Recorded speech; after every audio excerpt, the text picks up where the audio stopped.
Bismillah ar-Rahman ar-Rahim. Good morning, my dear students. In first chapter, we discussed definition of criminology, content and substance of criminology, the difference between theoretical and applied criminology, and in second chapter, we begin our discussion regarding the factors of the criminal behavior or the theories of explanation the factors of the criminal behavior. We start such chapter with explaining classical theory, neoclassical theory, positive theory, Chicago theory, and now we shall begin our discussion regarding to social defense theory. In classical theory, we say that classical principles based on free will, and base or fundamental of criminal liability. They approved classical legal definition of the crime, contrary with social defense and positive principles. They advocate and approved free will and hedonistic as a purpose of human behavior, and also purpose of criminal behavior. Hedonistic, seeking pleasure or avoiding pain, maximizing pleasure and minimizing pain, and up such principles, they built them principle regarding to treatment of the criminal behavior, punishment as a lonely societal treatment towards criminal behavior, which its purpose built around deterrence. These are special deterrence, general deterrence, marginal deterrence. While neoclassical theory, its principles built around the same classical principles, but with certain modification. Certain modification were about definition of free will,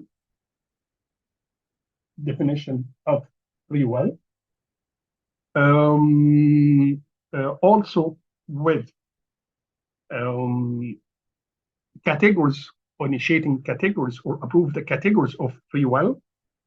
So they advocate individualized reaction or certain types of criminals. Also, they approved and advocate certain procedures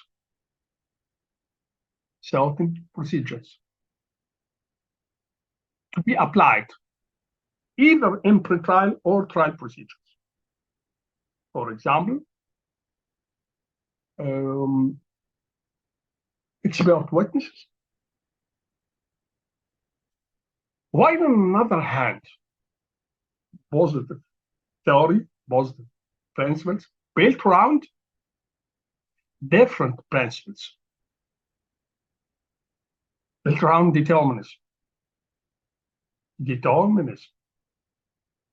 instead of free will. Essentially built around heredity.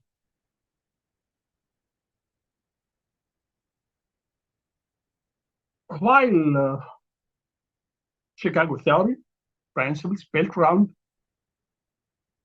advocates of social factors as a factors of the criminal behavior, and that is the same guideline of social defense theory, which we shall discuss now. Social defense theory has been considered by some scholars, such as Herman Mannheim, the third theory of criminology, based after classical and positive theory. Why? Because, as we mentioned when we discussed Enrico Ferri, considered the father of social defense theory, although he were positivist. Other scholars, on the other hand, view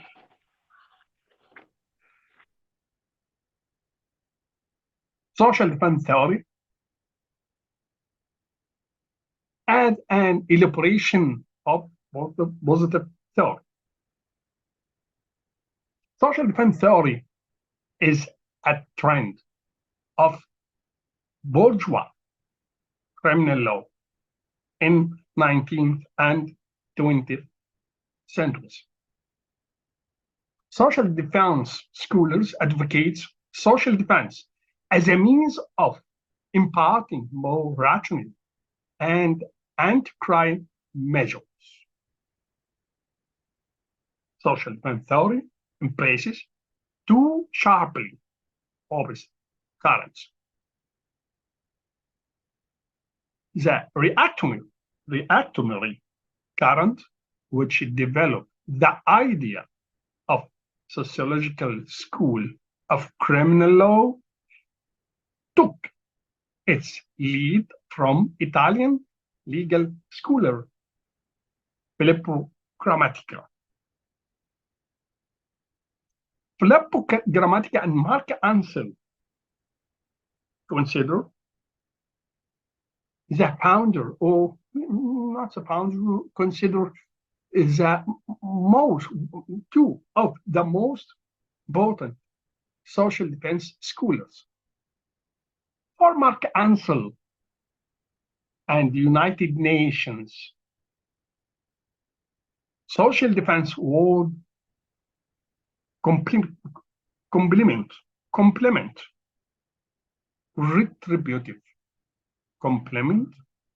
retributive judicial process, emphasizing wider social dimensions to crime prevention, as well as reforming the offenders such that they could turn away from a life of recidivism.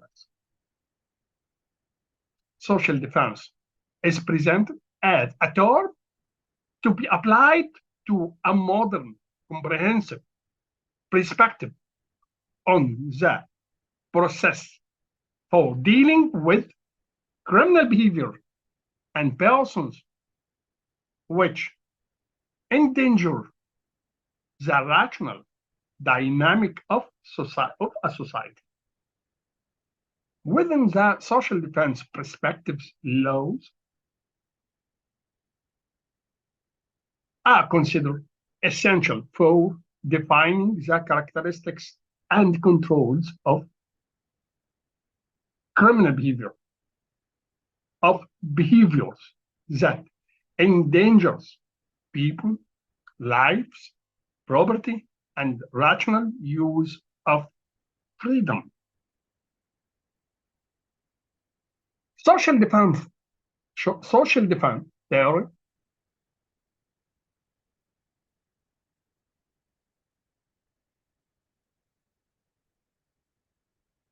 is presented or considered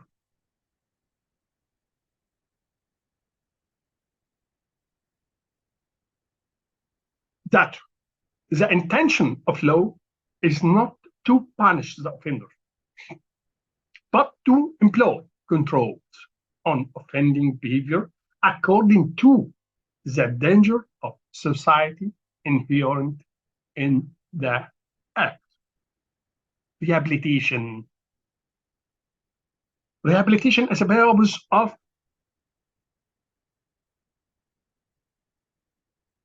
societal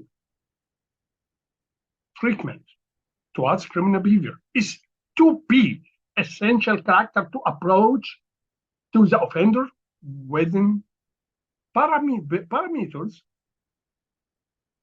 of appropriate controls on a repetition of dangerous behavior. The extraction of social climate conducted,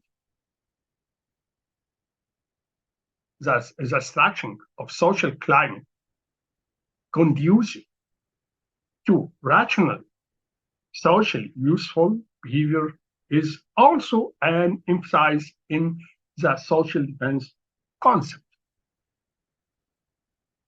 The proponents of such doctrine opposite such a basic concept of criminal law as a crime, guilt, and penalty, which they propose to replace with the concept of dangerous condition of the personality and safety measures.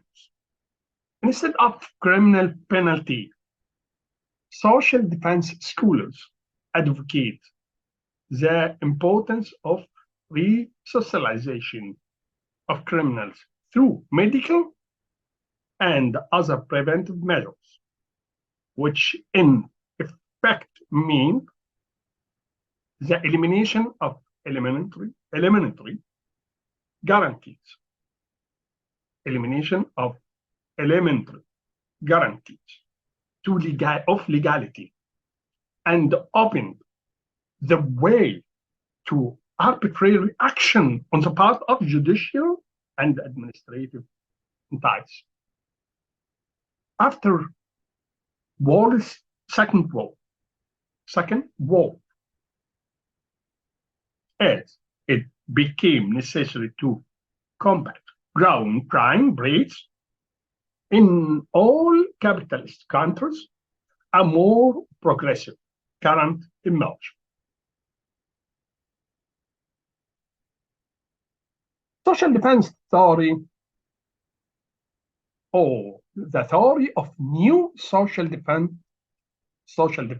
theory, as it is called, or the humanist movement in criminal policy, take its lead from French scholar Marc Ancel. Jeffrey views social defense as a concept that transcends both classical and positive theory, and as done by Marc Ancel. Concept of such a body of theory developed gradually.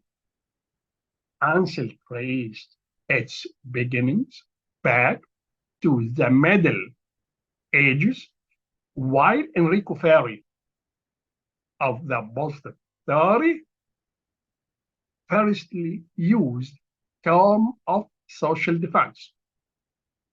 The first significant recognition of social defense were in 1943, when Filippo Grammatica established a Center of Social Defense Studies in Venice. Social defense section of the United Nations was created in 1949 because of some disagreement regarding to such a definition of social defense. The name of social defense was being changed in 1972 to Section of Crime Prevention and Criminal Justice. Filippo Grammatica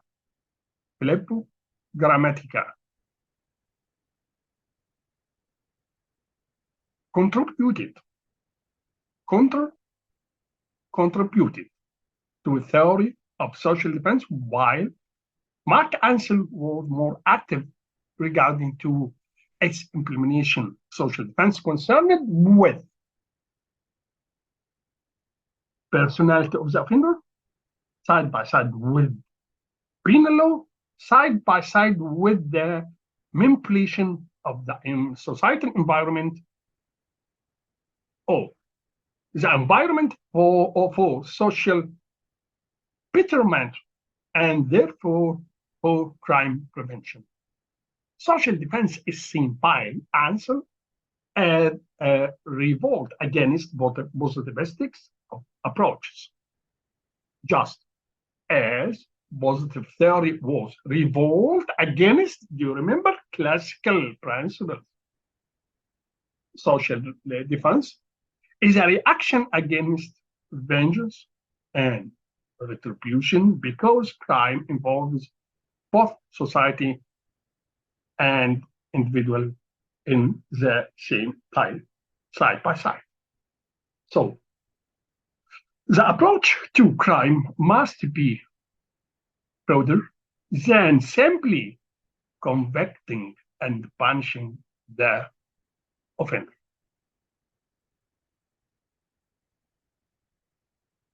زي ما كنت بقول في بداية المحاضرة، اتكلمنا في الشابتر الأول عن تعريف علم الإجرام، الكونتنت، سب ساينسز. اتكلمنا على الفرق بين ال two concepts, theoretical and applied criminology.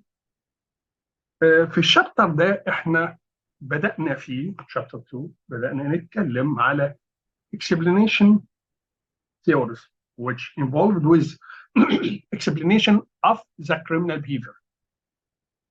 والشابتر الجاي شابتر 3 احنا بنتكلم فيه على الفاكتورز اوف ذا كريمنال بيهيفير.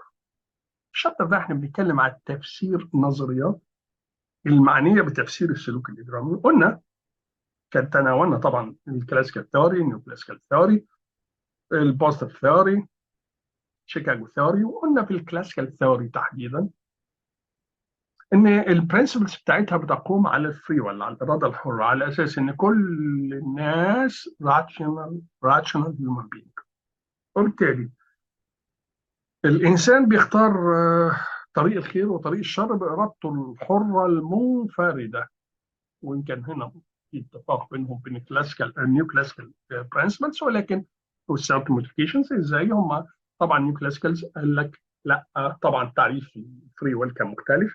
قلنا في الكلاسيكالز ability to choose between good and bad. النيو كلاسيكالز قال لك لا، ability to resist evil motives. فما علينا من التعريف، لكن ده بني عليه consequences مختلفة تماما.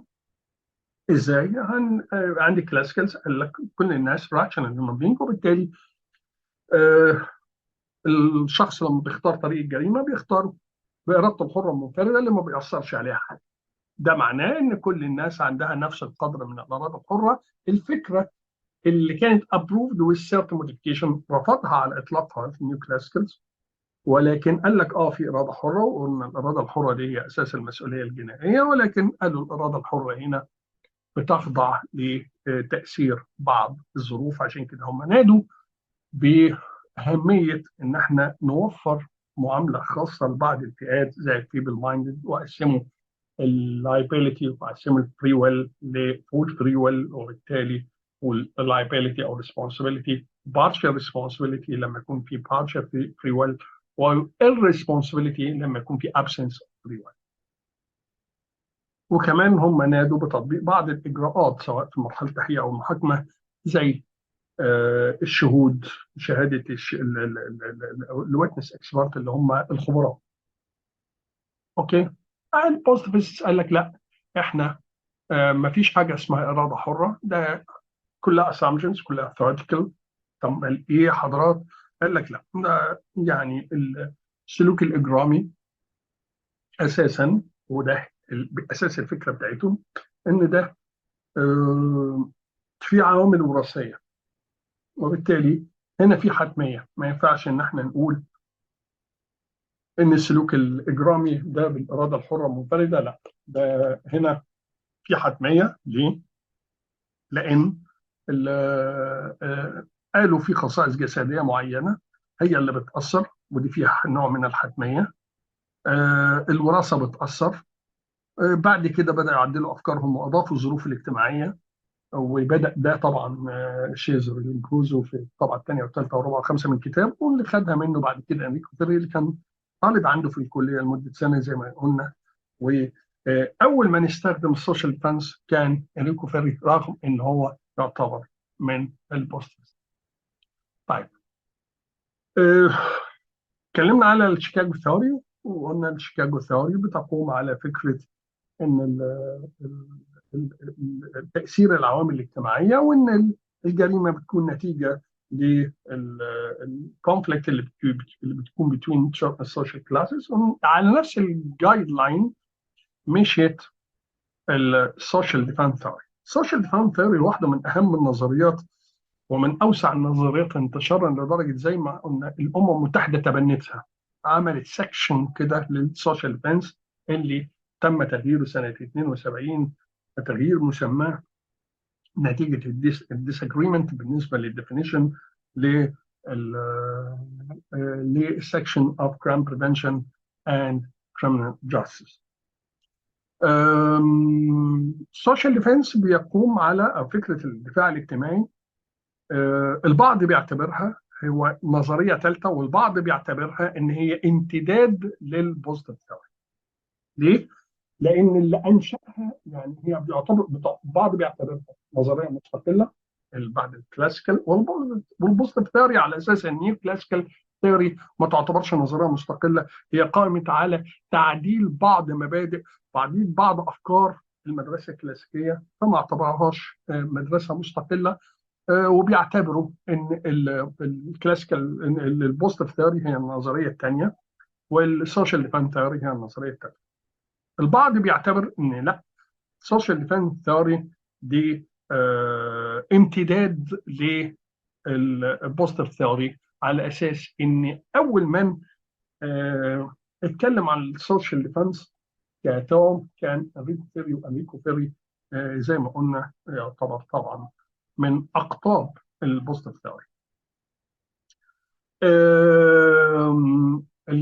نظريه الدفاع الاجتماعي هي من اشهر النظريات في القرن ال 19 والقرن ال 20، واللي بتدعو الى اهميه الدفاع الاجتماعي كوسيله لاطفاء المزيد من العقلانيه على تدابير مكافحه الجريمه. الدفاع الاجتماعي كمفهوم جواه تيارين متعارضين بشده. التيار الراجعي، التيار اللي هو التراديشنال سوشيال ديفنس،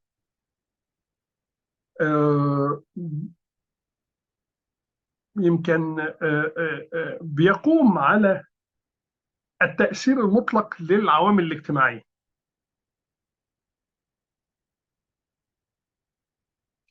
وهو قام على تطوير فكرة الكريمنال سيسيولوجي. واللي قاد التيار الراجعي ده التيار فيليبو جراماتيكا. احنا قلنا زي ما كنا بنشرح من شوية، على الرغم من ان اول من انشأ فكرة الدفاع الاجتماعي كان انريكو فيري، ولكن اللي عملها نظرية كان فيليبو جراماتيكا ومارك أنسل. مارك أنسل عشان كان قاضي والكلام ده، وكان ليه علاقة بالأمم المتحدة كمان، كان بيشتغل براكتيكال قوي، عكس فليبو جراماتيكا اللي كان ثيوريتيكال. عشان كده هنلاقي فليبو جراماتيكا كان يعني تراديشنال تقليدي قوي. اما مارك انسل وبالنسبه لليونايتد نيشن، الدفاع الاجتماعي بيعتبر مكمل للعمليات القضائيه العقابيه، مع التركيز على الابعاد الاجتماعيه الاوسع لمنع الجريمه، بالاضافه الى اهميه اصلاح المجرم، بحيث يعني يعاد اندماجه في السوشيال فابريك، وبالتالي ما يرجعش لطريق الجريمه ثاني. الدفاع الاجتماعي كمصطلح يمكن تطبيقه على منظور شامل حديث لعملية التعامل مع السلوك الإجرامي والأشخاص اللي بيعتبروا فيهم خطورة على المجتمع، محتاجين ريهابيليتيشن من منظور الدفاع الاجتماعي. القوانين ضرورية، بس ضرورية لتحديد خصائص وضوابط السلوك الذي يعرض حياة الناس وممتلكاتهم للخطر، وبيحدد الضوابط اللي من خلالها يتم هناك استخدام رشيد للحرية. وبالتالي لا يتعرض للاستخدام الرشيد للحرية لخطر. من وجهة نظر السوشيال فانت سكولرز، ان غرض القانون الجنائي مش ابدا معاقبة الجاني، بل انه يضع ضوابط على السلوك الاجرامي بتتحدد وفقا للخطورة المجتمعية التي يشكله هذا السلوك. دي نقطة. النقطة الثانية ان يجب النظر الى السوسايتال تريتمنتس في فلك ان هي اعاده تاهيل واعاده اندماج الشخص، تاهيله واعاده اندماجه في النسيج الاجتماعي، ده الغرض الاساسي للعقوبه ضمن معايير الضوابط المناسبه اللي بتضمن عدم حدوث الريستفس او العود لارتكابه. وده بيجي من وجهه نظرهم ان انا اعمل ريهابيليتيشن للسوسايتال انفايرمنت، للمناخ المجتمعي، اللي بيؤدي ان في النهايه الشخص ده مؤهل، يكون مؤهل انه يتصرف بشكل عقلاني ومفيد للمجتمع. ما انا مش هصلحه والمجتمع فاسد، لا، انا هصلحه واصلح المناخ المجتمعي. وبالتالي بدلا من العقوبة الجنائية هم دعوا إلى أهمية إعادة إدماج المجرمين في المجتمع من خلال تدابير، بعضها طبية، بعضها اجتماعية، بعضها سلوكية، واقترحوا أنهم يستبدلوها بمفاهيم الحالة الخطرة للشخصية وتدابير السلام. وبدلا من العقوبة الاجتماعية زي ما قلنا هم دعوا إلى إعادة إدماج المجرمين في المجتمع من خلال هذه التدابير. بعد الحرب العالمية الثانية، ولما ظهرت هناك حاجة إلى ضرورة مكافحة أو يعني إن احنا نحد من معدلات الجريمة المتزايدة في بعض البلدان الرأسمالية، بدأ يظهر تيار الحديث، تيار التقدمي في الدفاع الاجتماعي. سمي الدفاع نيو سوشيال ديفانس، نيو سوشيال ديفانس، واطلق عليه كمان الحركه الانسانيه في السياسه الجنائيه. تزعم الحركه دي مارك انسل. اوكي. البعض بينظر زي جيفري، بينظر للدفاع الاجتماعي باعتباره مفهوم يتجاوز المدرسه الكلاسيكيه البوزيتيف ثيوري، وان هو تطور تدريجي لهذه المفاهيم. اول اعتراف بالسوشيال ديفانس كان سنه 43 لما انشا فيليب جراماتيكا مركز دراسات الدفاع الاجتماعي في مدينه فينيس.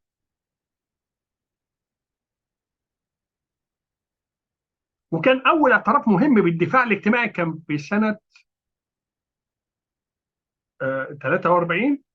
بعديها بقى في سنه 47 عقد المؤتمر الاول للدفاع الاجتماعي في سان ريمو، والثاني في ليج سنه 49. وبعد كده تم انشاء قسم الدفاع الاجتماعي اللي احنا قلنا عليه سنه 48، اللي اتغير اسم لقسم منع الجريمه والعداله الجنائيه نتيجه الخلاف اللي حدث حوالين هذا الاسم يعني. جراماتيكا ساهم في نظريه الدفاع الاجتماعي بالجانب النظري، ولكن عنصره كان اكثر ميلا للعوامل العمليه. الدفاع الاجتماعي كفكره بقى تشتغل على ايه؟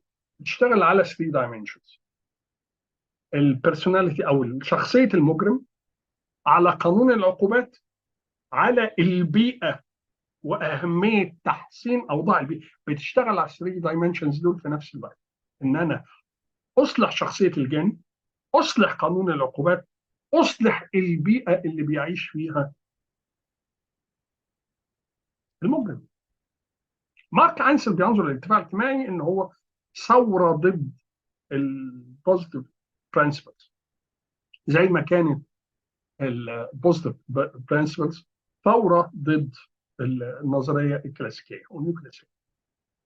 فالدفاع الاجتماعي هو رد فعل ضد الانتقام، لان الجريمه يعني هو من وجهه نظره لا، احنا مش هيبقى الغرض ان احنا ننتقم من شخص ارتكب الجريمه، لان الجريمه اسبابها بتكمن في الفرد والمجتمع معا من وجهه نظر.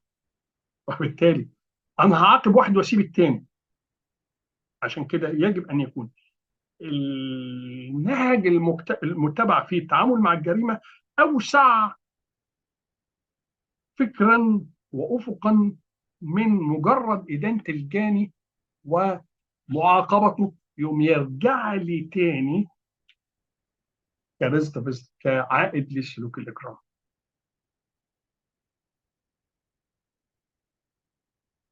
The basic concept, the basic concepts of social defense theory could be summarized according to Ansel's point of view as follows. One, social defense presupposes that the means of dealing with the criminal behavior should be conceived as a method of protecting society rather than punishing the criminal. Two, the method of social protection involves the neutralization of the offender, either by removal or segregation, removal or segregation the offender, or by applying remedial and educational methods. Again, methods of protection which must be applied towards a criminal behavior involves with neutralization of the offender, either by removal or segregation, or by applying remedial and educational methods or measures. The penal policy of social defense favors an individual rather than collective approaches to prevention of the crime that's aimed at the resocialization of the offender. Such program involves with a process of an ever increasing humanization of new criminal law that involves restoration of self-confidence, personal responsibility on the part of the offender, together with the development of the sense of human values. The process of humanization of criminal justice system involves with the scientific understanding of phenomena of the crime and offender's personality. The basic tenet of social defense is the elimination of punishment. As such, protection of society can be accomplished by rehabilitation and socialization better than punishment and vengeance. So, offenders are biological and social entities who learn their behavior or are having emotional problems with the social adaptation. So they should be studied scientifically and assisted in either in their social adoption.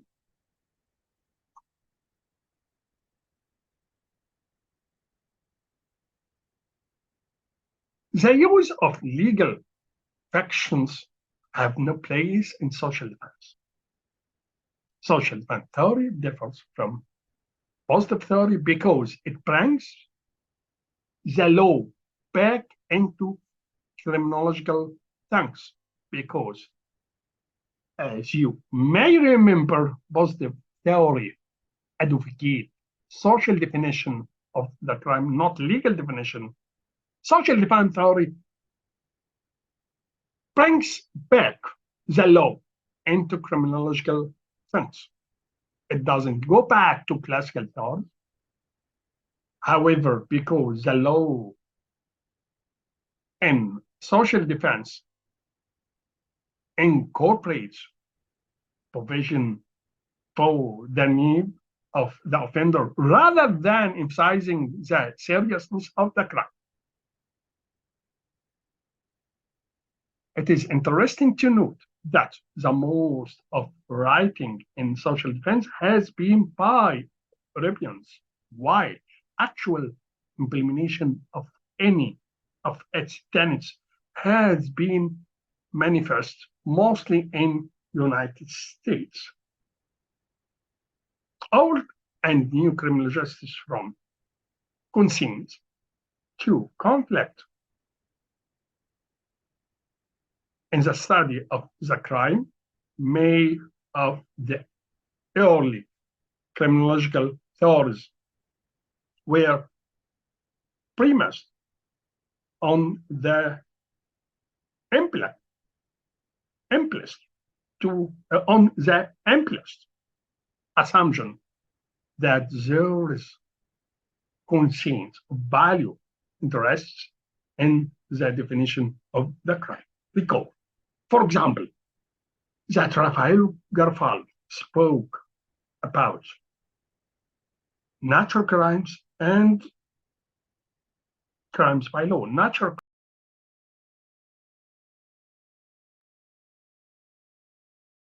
oh, recall, for example, Rafael Garofalo classified crimes into natural crimes and police crimes or crimes by law. According to him point of view, natural crimes violated two basic altruistic sentiments. And you may remember, pity and property. The assumption was that the sentiments were widely shared and reflective of mutual interests in all parts of society. In the recent years, such assumption has been questioned in a variety of ways, and often replaced by the assumption that the values and interests, particularly between social and economic classes, are in conflict. This had led to renewed interest in criminal law and to questioning of social and economic purposes to which criminal law is put. Such questioning is one of its more extreme forms, has led to demand that social problems like racism, sexism, be considered crimes and dealt with as such. Such approach to the definition and study of crime, often called new or critical or conflict criminology. Again, such approach, such principle to the definition and the study of crime often called new criminology or critical criminology or conflict criminology. However, we can note that such a type of demand had led to some very serious conflicts among academic criminologists themselves, particularly involving two roles they should play in modern society. One way of understanding this conflict is to note how they developed in either United States, particularly in the theory of criminology at Berkeley, and more generally in Britain. Ansel and like-minded scholars speak of that the jurisdiction, of the judicial process. That is, they prefer to fight crime not through judicial measures, but through social measures, such as medical treatment, supervision, re-education, provided that the fundamental principles of criminal law, bourgeois legality, and formal guarantees of individual rights are observed. They pay considerable attention to crime prevention, to the structure of crime, and to groups of criminals, especially juveniles. New social defense, new social defense movement stands firmly on the canons of bourgeois legality. It is proposes measures, merely judicial correction, so that the offender could adapt to bourgeois society. It doesn't investigate the social causes of the crime, which are rooted in the very foundation of bourgeois society. New social defense theory has a serious failing as it develops anti-crime measures and overestimating the importance of biological traits in the personality of the criminal. قلنا إن فكرة الدفاع الاجتماعي زاد في أفكار فيري، ولكن اللي طورها فيليبو جراماتيكا نظريا ومارك أنسل. المبادئ الأساسية للدفاع الاجتماعي عند مارك أنسل بتقوم على الآتي. أولا، الدفاع الاجتماعي بيفترض أن هناك وسائل للتعامل مع الجريمة، أن تكون وسائل التعامل مع الجريمة هدفها حماية المجتمع وليس عقاب الفرد. ثاني، وفقا لمارك أنسل، السوسايتال تريتمنت or measures لازم يكون هدفها حماية المجتمع مش معاقبة الجانب. اوكي؟ تاني حاجة، اسلوب اللي هيستخدمه المجتمع لحماية نفسه بيتضمن تحييد الجانب، اما بالابعاد كابستيشن، يبقى هو كده خد نفس الدايركشن بتاع البوست برنسبلز، او العزل، او بتطبيق الاساليب العلاجيه التربويه. يبقى هو برضو اتكلم على اليوتيليتاريانزم اللي احنا ناقشناها في الكلاسيكال ثيوري والبوزيتيف ثيوري، وقلنا في اختلاف بين الاثنين. اليوتيليتاريانزم عند الكلاسيكالز يقول لك لا، دي النفعيه دي الشخص نفسه بيشوف منفعته فين. عند البوزيتيفست لا، قال لك لا، احنا ممكن النفعيه دي بتخص المجتمع واحنا هدفنا حمايه المجتمع. هو نفس الكونسيبت او الجايد لاين تقريبا اللي هم اشتغلوا عليه. ثالث حاجه عند مارك أنسل ان السياسه الجزائيه للدفاع الاجتماعي بتفضل النهج الفردي عن النهج الجماعي لمنع الجريمه. واللي بيهدف إلى إعادة التنشئة الاجتماعية وإعادة تأهيله للاندماج في المجتمع.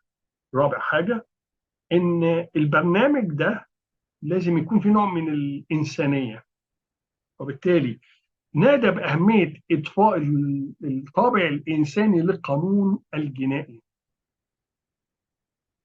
وأهمية توفير الوسائل في القانون الجنائي طبعا، اللي بتؤدي إلى إعادة الثقة بالنفس بالنسبة للجاني، وإعادة بناء المسؤولية، إن هو يكون عنده ثقة بنفسه، وإنه يكون لا أخليه حاسس إنه مسؤول عن نفسه وعن المجتمع، إلى جانب إن أنا بنمي فيه الشعور بالقيم الإنسانية. النقطة الخامسة عند مارك أنسل بتنص أنه تتضمن عملية الإنسانية دي أو الأنسنة النظام العدالة الجنائية إن أنا أفهم ظاهرة الجريمة بشكل علمي، وأفهم الجاني بشكل علمي، وبالتالي أنا لو فهمتهم بشكل علمي هقدر أحط الضوابط الإنسانية اللي تكفل تحقيق الأغراض اللي هو قالها.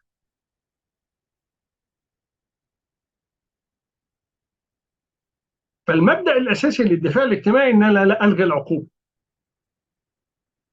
عند مارك أنسل، وإن أنا أحمي المجتمع من خلال إعادة التأهيل والتنشئة بشكل أفضل من العقاب والانتقام أو الردع. أوكي؟ فهو من وجهة نظره إن المجرمين هم كائنات بيولوجية اجتماعية، يبقى هو تقريبا ملمس مع فكر البوزيتيف ثيوري. بتتعلم سلوكياتهم أولاديهم، يعني بيتعلموا السلوكيات المجرمة، أو عندهم مشاكل عاطفية مثلا، مشاكل في التكيف مع المجتمع. عشان كده يجب ان احنا ندرس الناس دي وفقا لوجهة نظره بشكل علمي، وان احنا نساعدهم على اعادة التكيف. وبالتالي بدأ يوجه نفس الانتقاد اللي وجهه البوزيتيفست للكلاسيكال ثيوري. قال لك لا، الاسامبشنز والخيال القانوني اللي هم عايشين فيه ده ملوش مكان عندنا. فري ويل والكلام اللا بلا بلا بلا، الكلام اللي هم قالوه ده خيال ملوش مكان عندنا في الدفاع. طيب، هو هنا اتفق مع البوزيتيف برنسبلز، اختلف معاها في ايه بقى؟ انه اعاد القانون الى التفكير الجنائي. قال لا، هو كان القانون بعد عند في البوزيتيف برنسبلز بعد، عملوا ابروفمنت للسوشيال ديفينيشن، الكونفليكت اللي هم. طب احنا لو بعض الجرائم هي مجرمه في بعض التشريعات والبعض لا، هنعمل ايه؟ فقال لك نريح دماغنا وهنعمل ابروفمنت للسوشيال ديفينيشن. لا، السوشيال ديفينس اعادوا القانون الى الفكر الجنائي، الى ان الامر لا يعود الى النظريات الكلاسيكيه، لان القانون في الدفاع الاجتماعي بيتضمن توفير احتياجات الجاني بدل من التاكيد على خطورته. اشوفه محتاج ايه عشان يصلح ويعاد اندماجه في النسيج الاجتماعي. الحاجه يعني الاتراكتيف فعلا في النقطه دي ان معظم الكتابات في مجال السوشيال ديفense كانت الكتابات النظريه كانت من قبيل اوروبيين، في حين ان الامور العمليه كانت ظاهره قوي في اليونايتد ستيتس. عشان كده هي تعتبر هنا الشيكاغو ثيوري درافت فروم سوشيال ديفense برنسبل.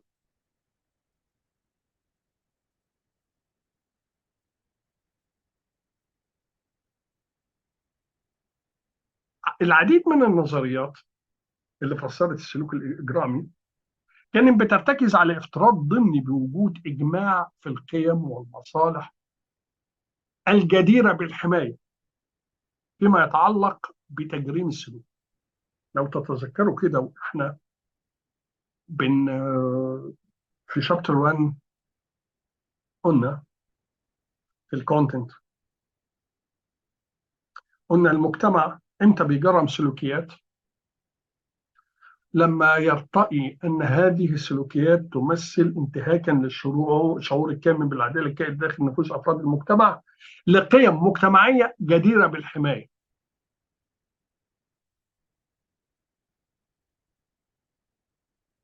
هنا جارفالو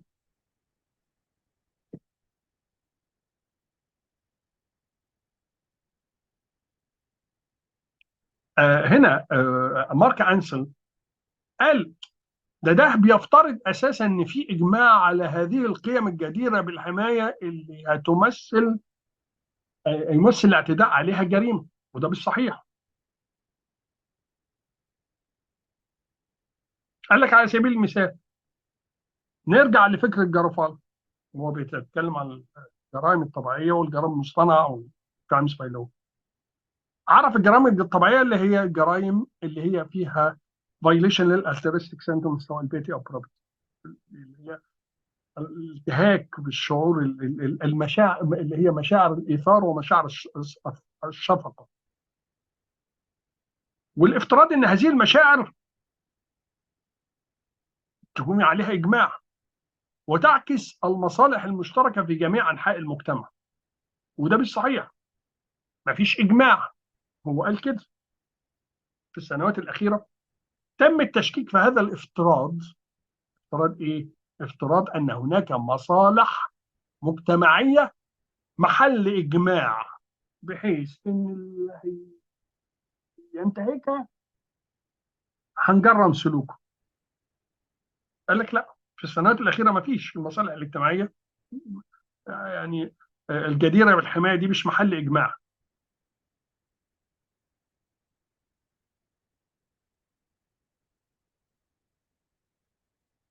ليه؟ هتختلف وفقا للطبقات الاجتماعيه، طبقات مفهوم ايه المصالح الجديره بالحمايه. مارك انسل قال إيه كمان؟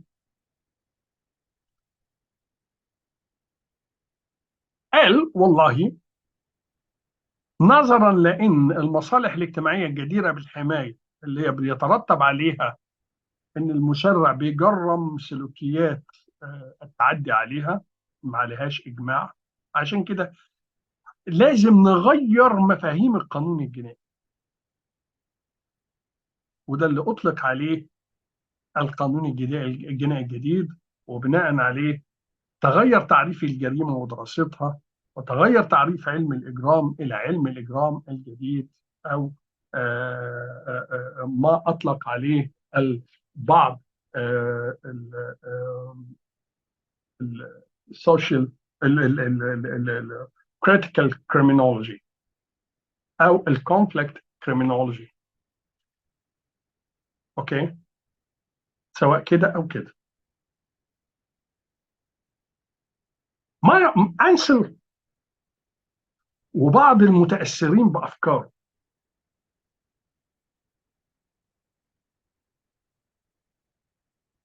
اللي بيقوم فكرهم على مبدا يعني احنا ننزع الشرعيه، principle of legality دي مش بالنسبه لهم مش ان سكوب، وانهم بيفضلوا مكافحه الجريمه من خلال التدابير القانونيه وليس من خلال التدابير الاجتماعيه. التدابير القانونيه دي ايه؟ يعمل ايه؟ يقول لك علاج طبي، اشراف، اعاده تاهيل وتعليم. نحترم القانون الجنائي ولكن مش بالشكل التقليدي يعني. بيولوا اهتمام كبير بمنع الجريمه وهيكله الجريمه واعاده اندماج المجرم في النسيج الاجتماعي. حركه الدفاع الاجتماعي او نظريه الدفاع الاجتماعي عندها مشكله متعلقه في المبالغه في تقدير اهميه السمات البيولوجيه لشخصيه المجرم، وبرضه السوسايتال تريتمنت.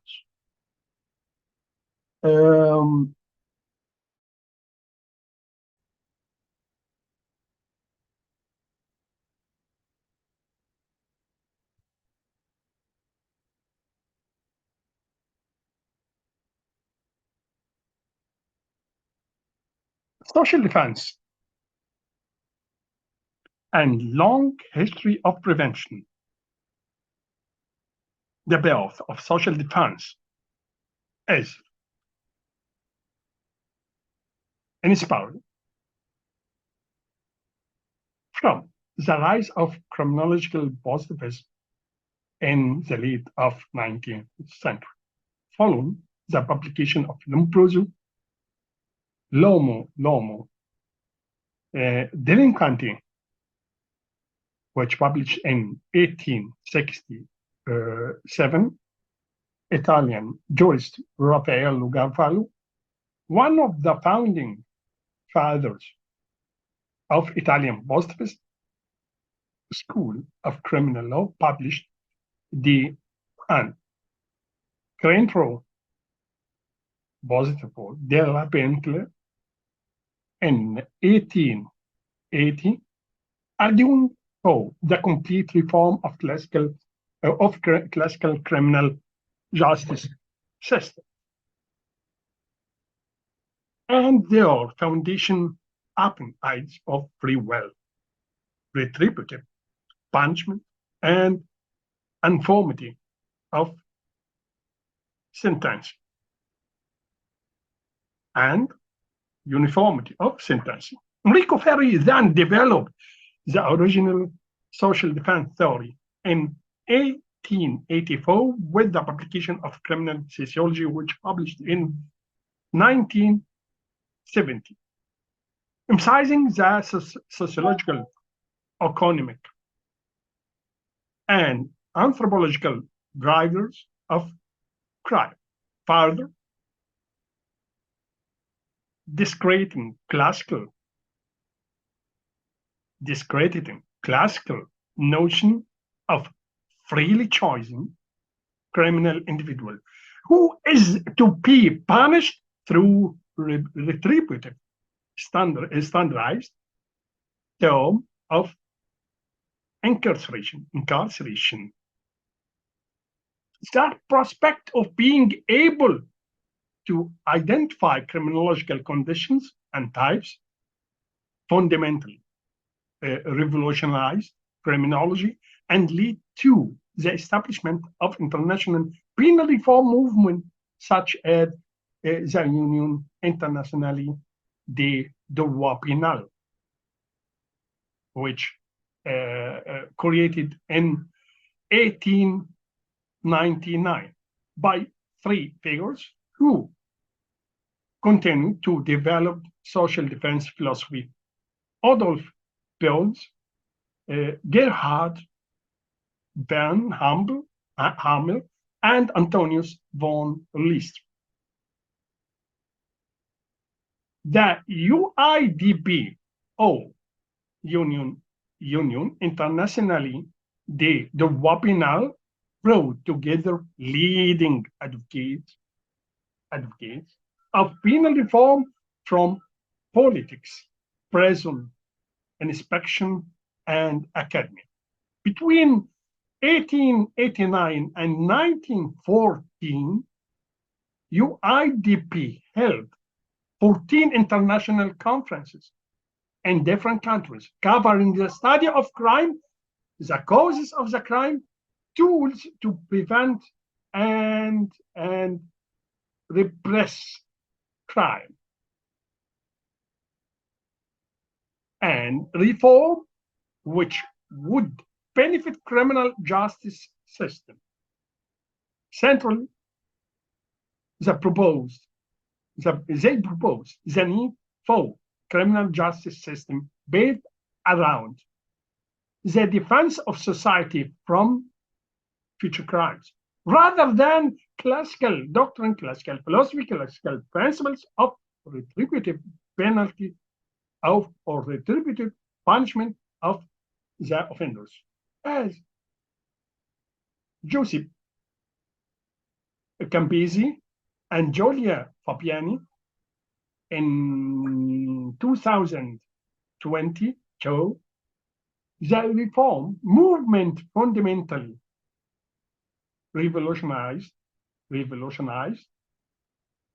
judicial philosophy, arguing for criminal system which proactively, proactively intervened in the sociological and medical drives of crime using social policy to address structural factors and security measures to preventively detain individuals deemed dangerous to the society. Central to social defense model is the broadening of penal policy beyond the narrow focus on criminal justice system. Instead, social policy and preventive detention, those deemed dangerous, were advocated as primary measures by which uh, pursue the prevention of criminality and protection of society from crime.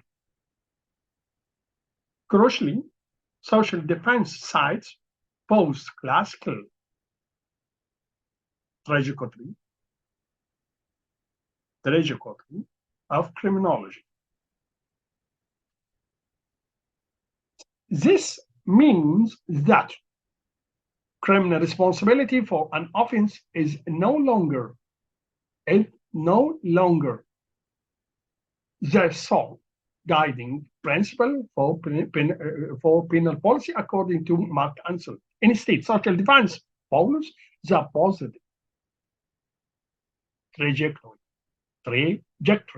in centering the protection of society from crime as a prime objective of penal policy.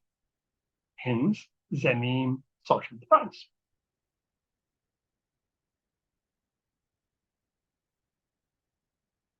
Nothing counters one of the most important social defense schools emphasizes the explanation of European social defense movement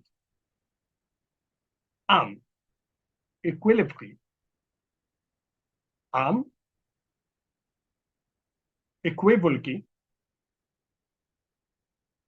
said it as a future oriented criminology intended to pursue the security of the state and population. It is desirable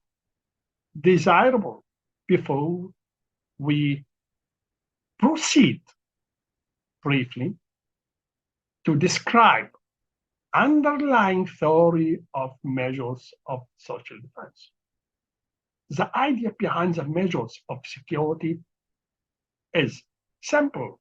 They are to be imposed in those cases where deterrence had failed and punishment in itself is insufficient to protect society against crime. These means of security are intended to protect the state against the dangers of recidivism and the activities of mentally abnormal and to prevent juvenile delinquents from developing into adult offenders by readapting them socially. The measures of social defense aim to prevent the commission of the crime in the future. Indeed, Adolf Bell's paraphrase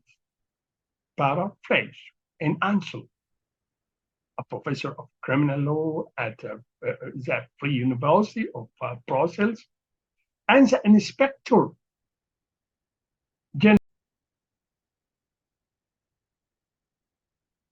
Indeed, Adolf Bell's paraphrased in Ansel, professor of criminal law and at the Free University of Brussels, and the inspector general of prisons, advocate in such history of social defense that administrative and social measures should be applied to prevent the development of dangerousness before it results in delinquent acts. Such preventive actions would take the form, in particular, of town planning changes, slum clearness, social legislation designed to prevent a certain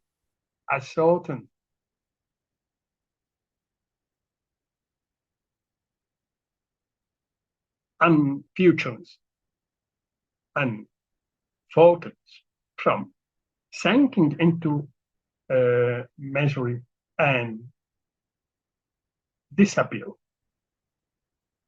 And perhaps above all of effective preventive treatment and appropriate education of deficient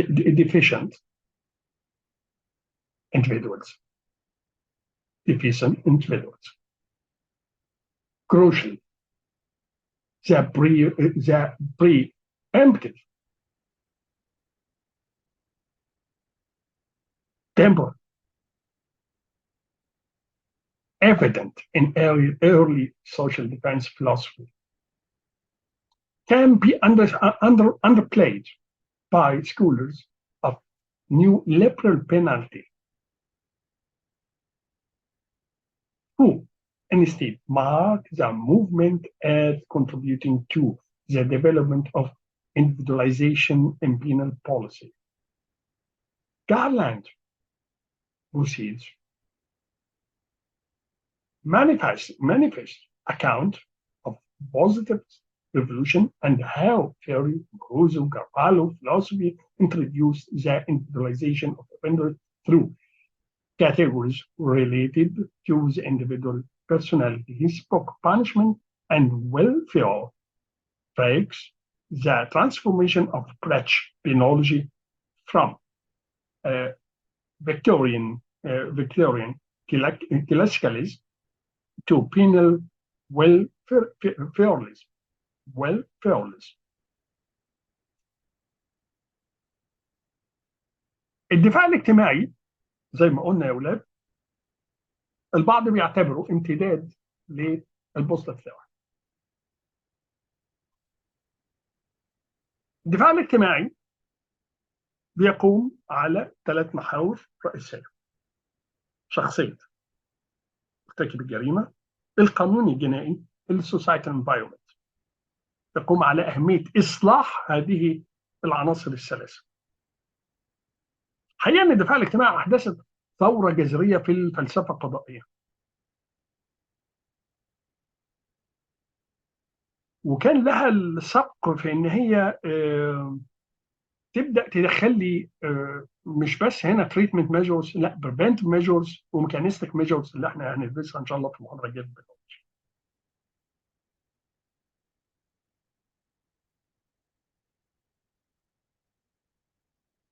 وده بيعني ان المسؤوليه الجنائيه عن الجريمه ما عادتش هي الجايد لاين الوحيد للسياسه العقابيه. لا، ده هنا بداوا يتكلموا على اهميه حمايه المجتمع قبل ارتكاب الجريمه. وان انا ما انتظرش ارتكاب الجريمه عشان ابدا اشوف الميجرز اللي انا السوسايتال ميجرز اللي انا هستخدمها. لا، بداوا هنا يتكلموا عن اهميه الاجراءات الاستباقيه. اوكي. The central argument is that differentiation and categorization of offenders are introduced. The penal responses expand to new sectors as part of reorganization of society around welfare, such that such that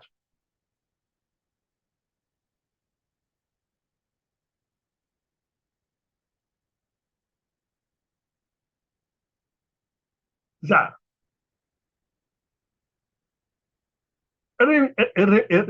irredeemable are separated from those who are capable of work, contribution, and rehabilitation.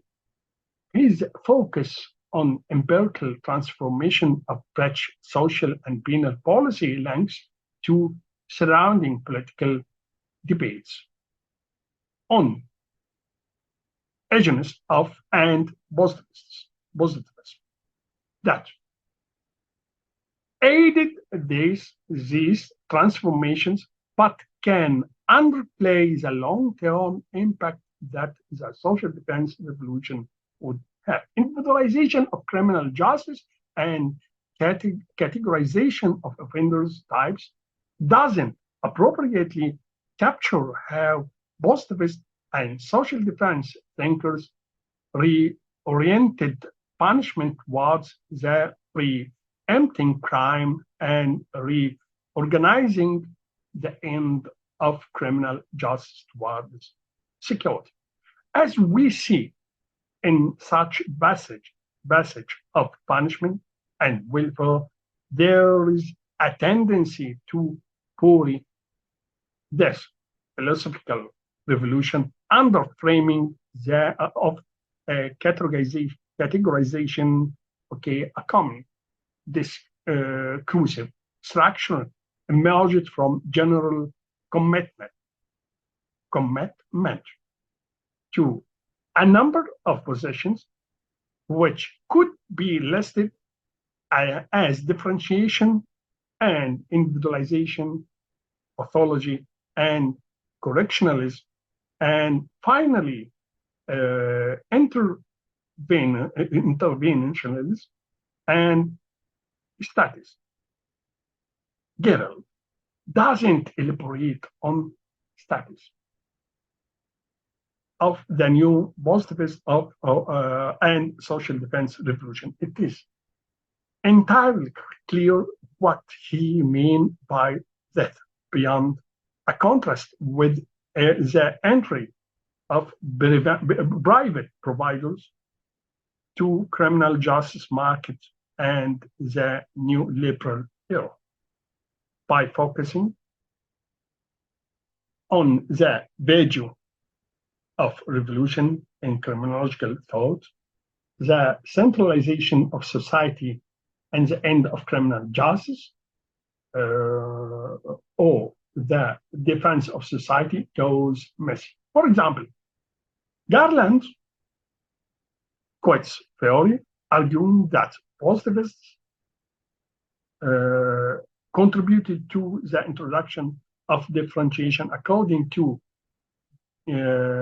diagnosis of character. Why? This is undoubtedly true. If we read closely, we can see also the philosophers' reorientation of criminology around the powerful security agenda. In sociological medicine, the great class of hygienic measures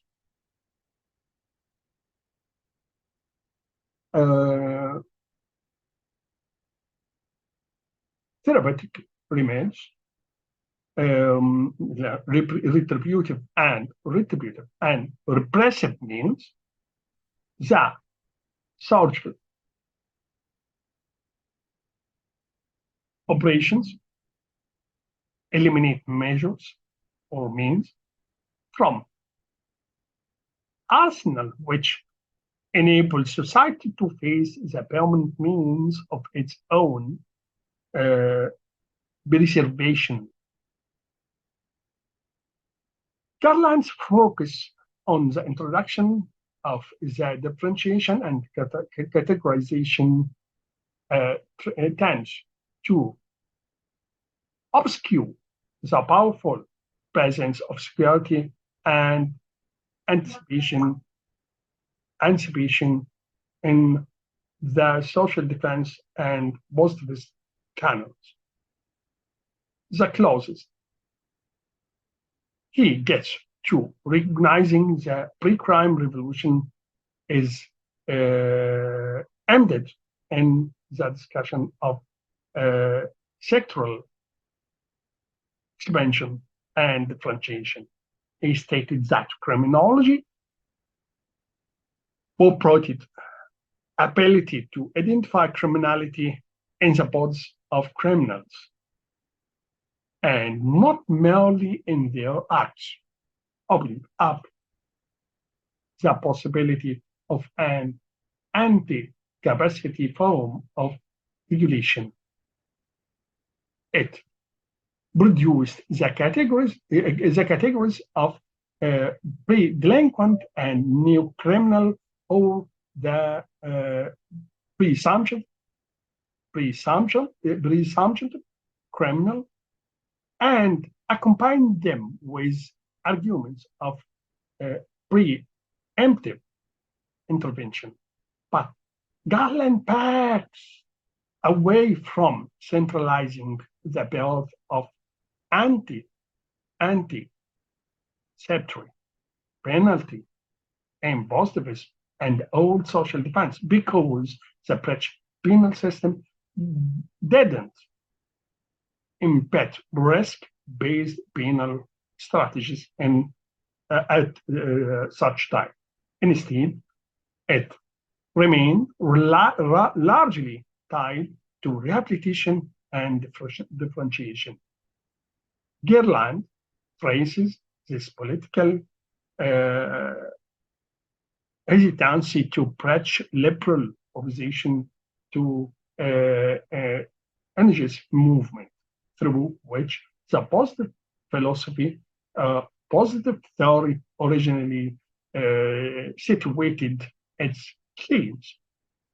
Positivism was embedded within agonist movement and rethought the objective of penal policy from standardized response to offenses, to removing unfit, habitual, and feeble-minded characters from the genuine group, either through segregation or sterilization. But such original frame of positivist criminology is crucial, because there is, as emphasized, there is as a referent object of criminal policy and offenders' DNA procreation as the future fate. Garland doesn't note the full revolutionary potential of social defense in such regard, as it centralizes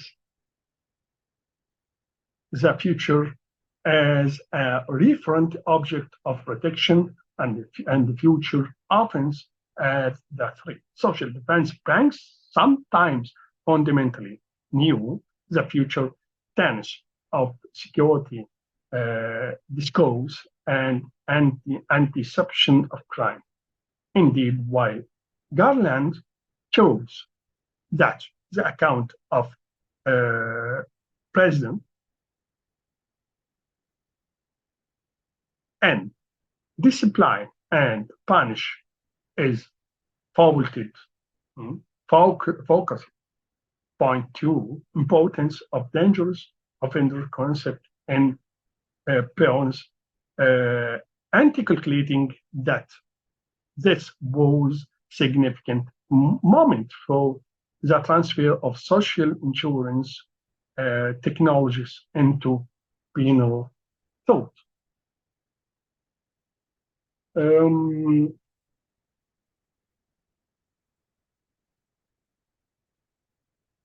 من أهم النقاط اللي هم اشتغلوا عليها كمان أهمية تصنيف المجرمين، وإن السوسايتال تريتمنتس يجب إن هي تشمل قطاعات كثيرة في المجتمع. يعني أكون أنا أوسع أفقا فيما يتعلق بردود الفعل المجتمعية. كمان هم كان عندهم الفكر التجريبي في تفسير السلوك الإجرامي. ودي كانت نقطة مهمة جدا من خلال الدراسات الميدانية اللي هم كانوا بيعملوها. أم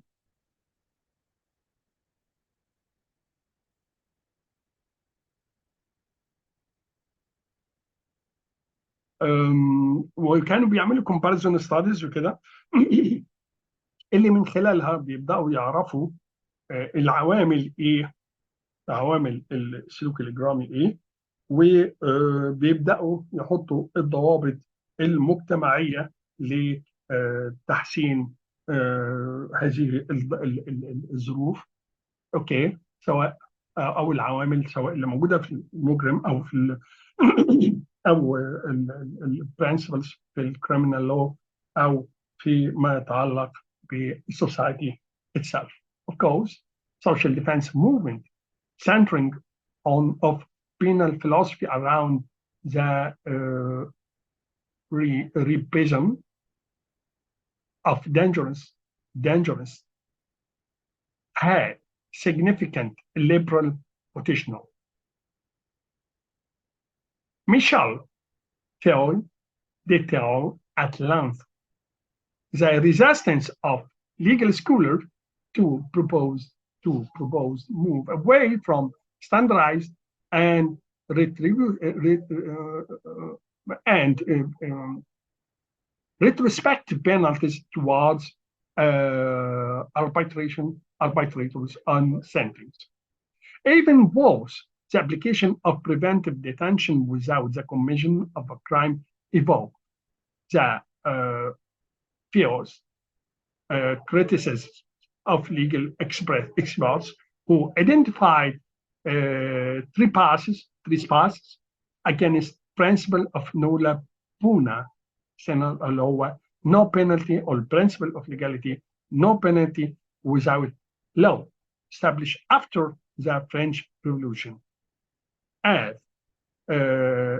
Beffring details, this tension between reformers and critics led many European states like Norway, United Kingdom, Italy, Spain to enact their legal system, balancing social defense with retributive criminal penalties. Here, retributive penalties were applied to convicted offenders by courts by a separate system of security measures, often involving indefinite sentence or detention, could be applied to those persons deemed socially dangerous. French Court of Cassation Judge Marc Ansel regarded as one of the most influential penologists of his age. So potential in the security measures used against dangerous offenders, given the individualization of sentences, would enable judge to act in defense of sets, and hampered by the rigid republication principle of legality. But his projects were largely one humanizing the penal system, utilizing individualization of punishment to negate many of the harms of historical and regimes and historical regimes. He highlighted how both of Soviet Union penal codes, which initiated or published in 1927 and 1930, national socialist criminal law in Germany has undetermined classical protection of the subject from the state in favor of an unbridled social defense, anti-inclusion, a law aimed to define their revolution from threat. Reflecting on the terrifying potential of abandoning principle of legality, Ansel strongly endorsed the judge's rule in interpreting the law and individualizing sentence on the basis of social dangers within the prescribed limits. The embrace of social defense philosophy by totalitarian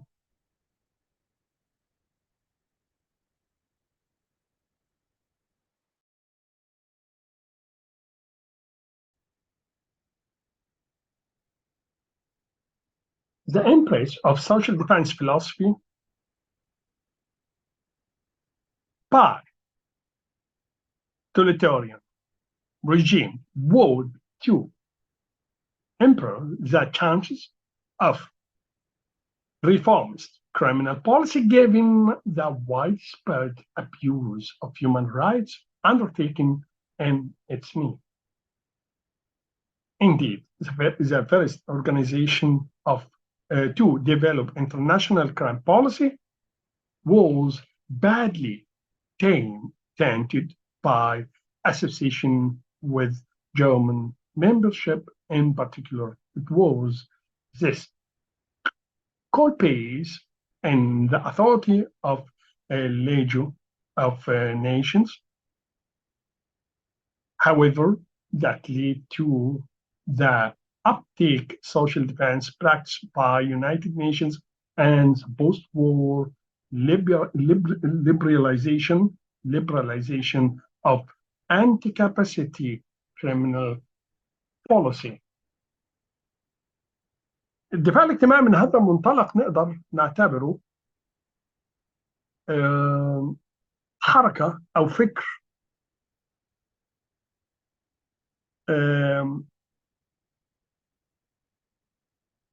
أكثر تطورا من حيث نظرته وتفسيره للسلوك الإجرامي.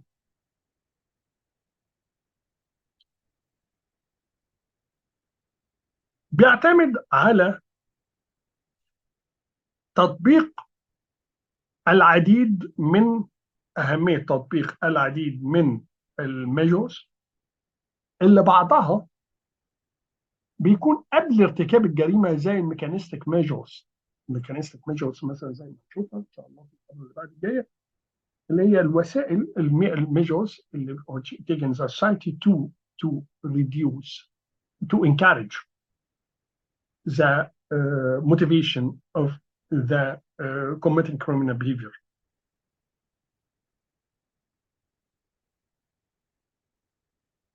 السوشيال ديفنس من النظريات اللي تبنتها اليونايتد نيشنز، وده اللي هيخلينا نتكلم على اليونايتد نيشنز and social defense، ولكن في المحاضرة الجاية إن شاء الله. هذا فيما يتعلق بمحاضرة النهاردة. لو حد عنده أي سؤال أو أي استفسار في محاضرة النهاردة أو في محاضرات اللي فاتت يتفضل، أو في المحاضرات.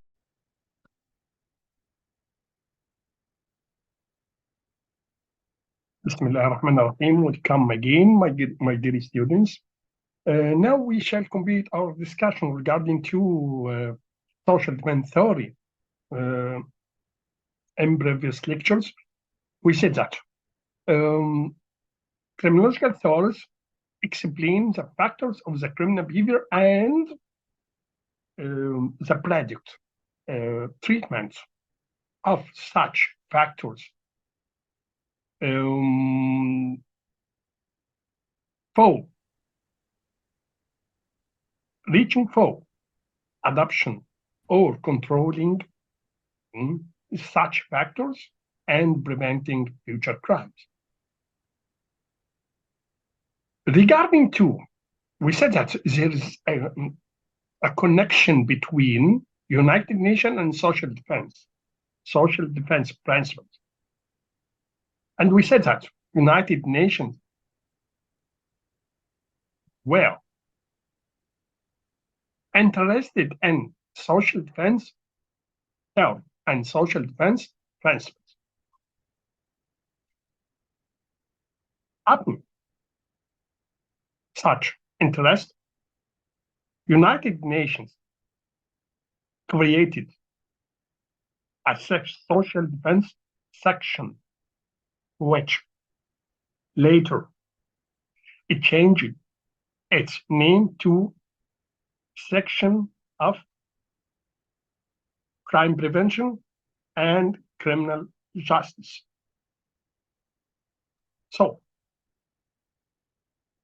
now we shall discuss in detail the relationship between United Nations and social defense. Social defense was to experience reunions through its post-war harmonization with human rights agenda. The centering of human rights within social defense criminology, within social defense principles, was advocated by Mark Ansel, who resisted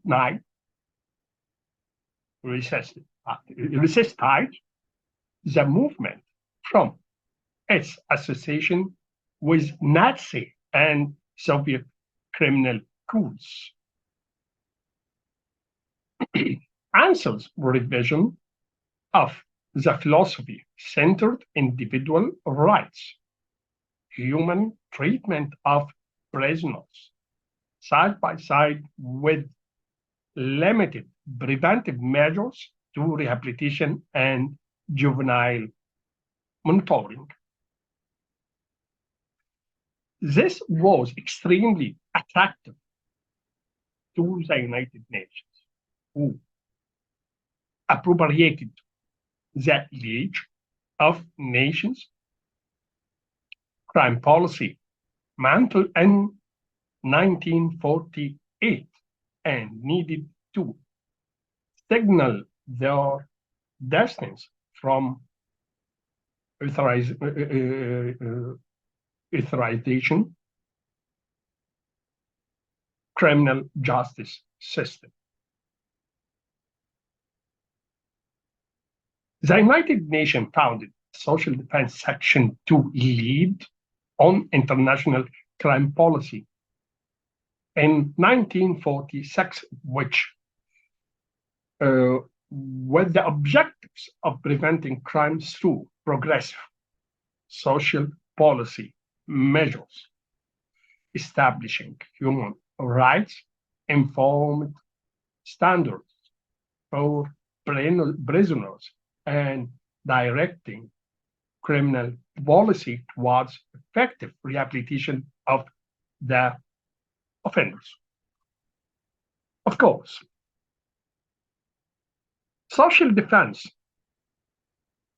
movement centering on penal philosophy, around the repression of dangers had significant illiberal potential.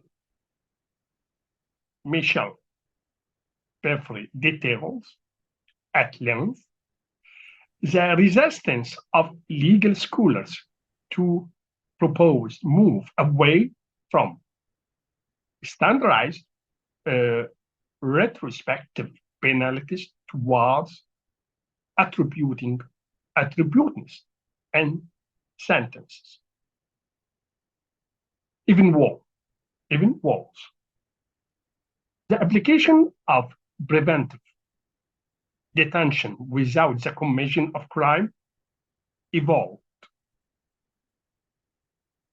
The field cast criticism of legal experts who identified trespass against the principle of nulla pone or no penalty without law, which established after French Revolution.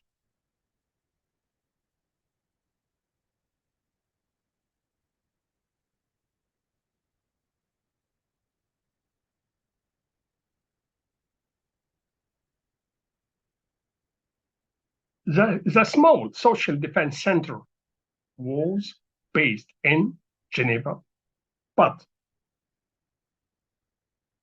would later be supplemented by centralized centralized with additional presence in New York. In 1948, Resolution 155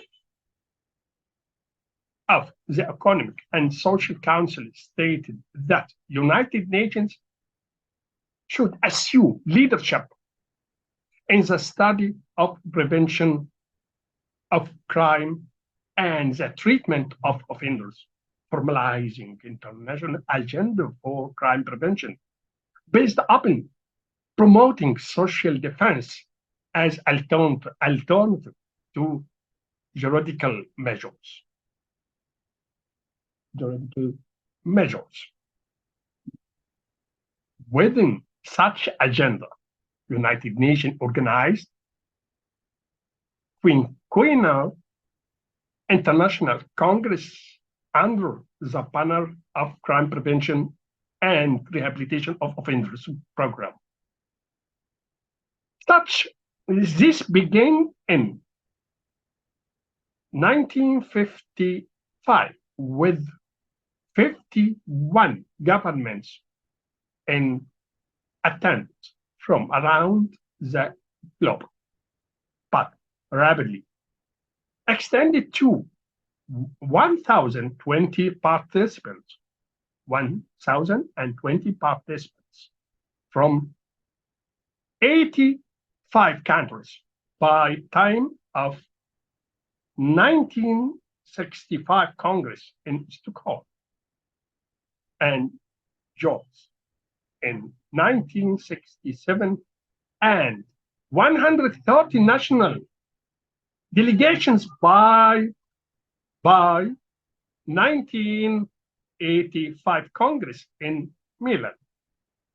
United Nations also sponsored social defense observers across members states to facilitate and promote research activities into the causes of crime and its prevention. Effectively, United Nations opened a field of international criminological knowledge around social defense programs as necessary crime prevention measures, which extended beyond juridical, beyond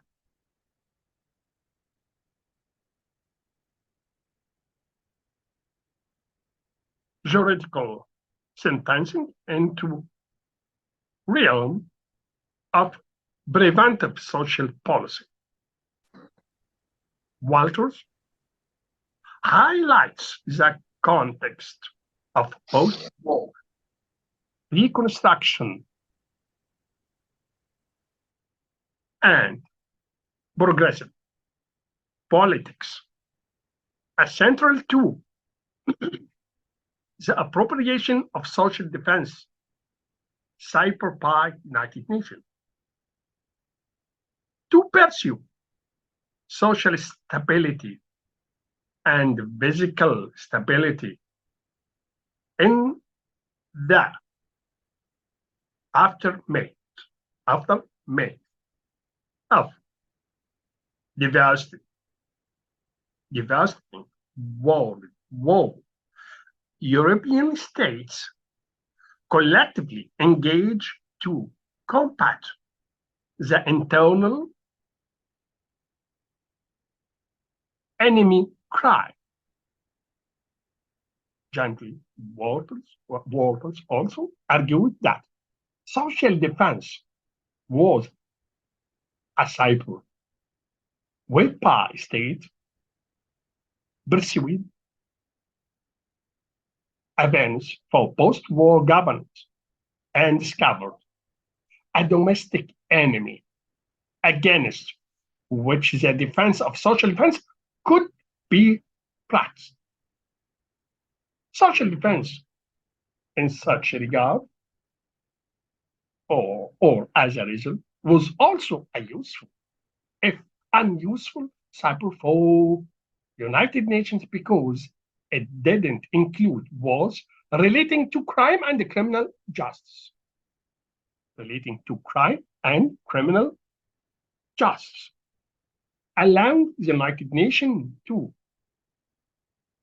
just was the real attention to those policy areas by member states. It also enabled the creation of middle ground between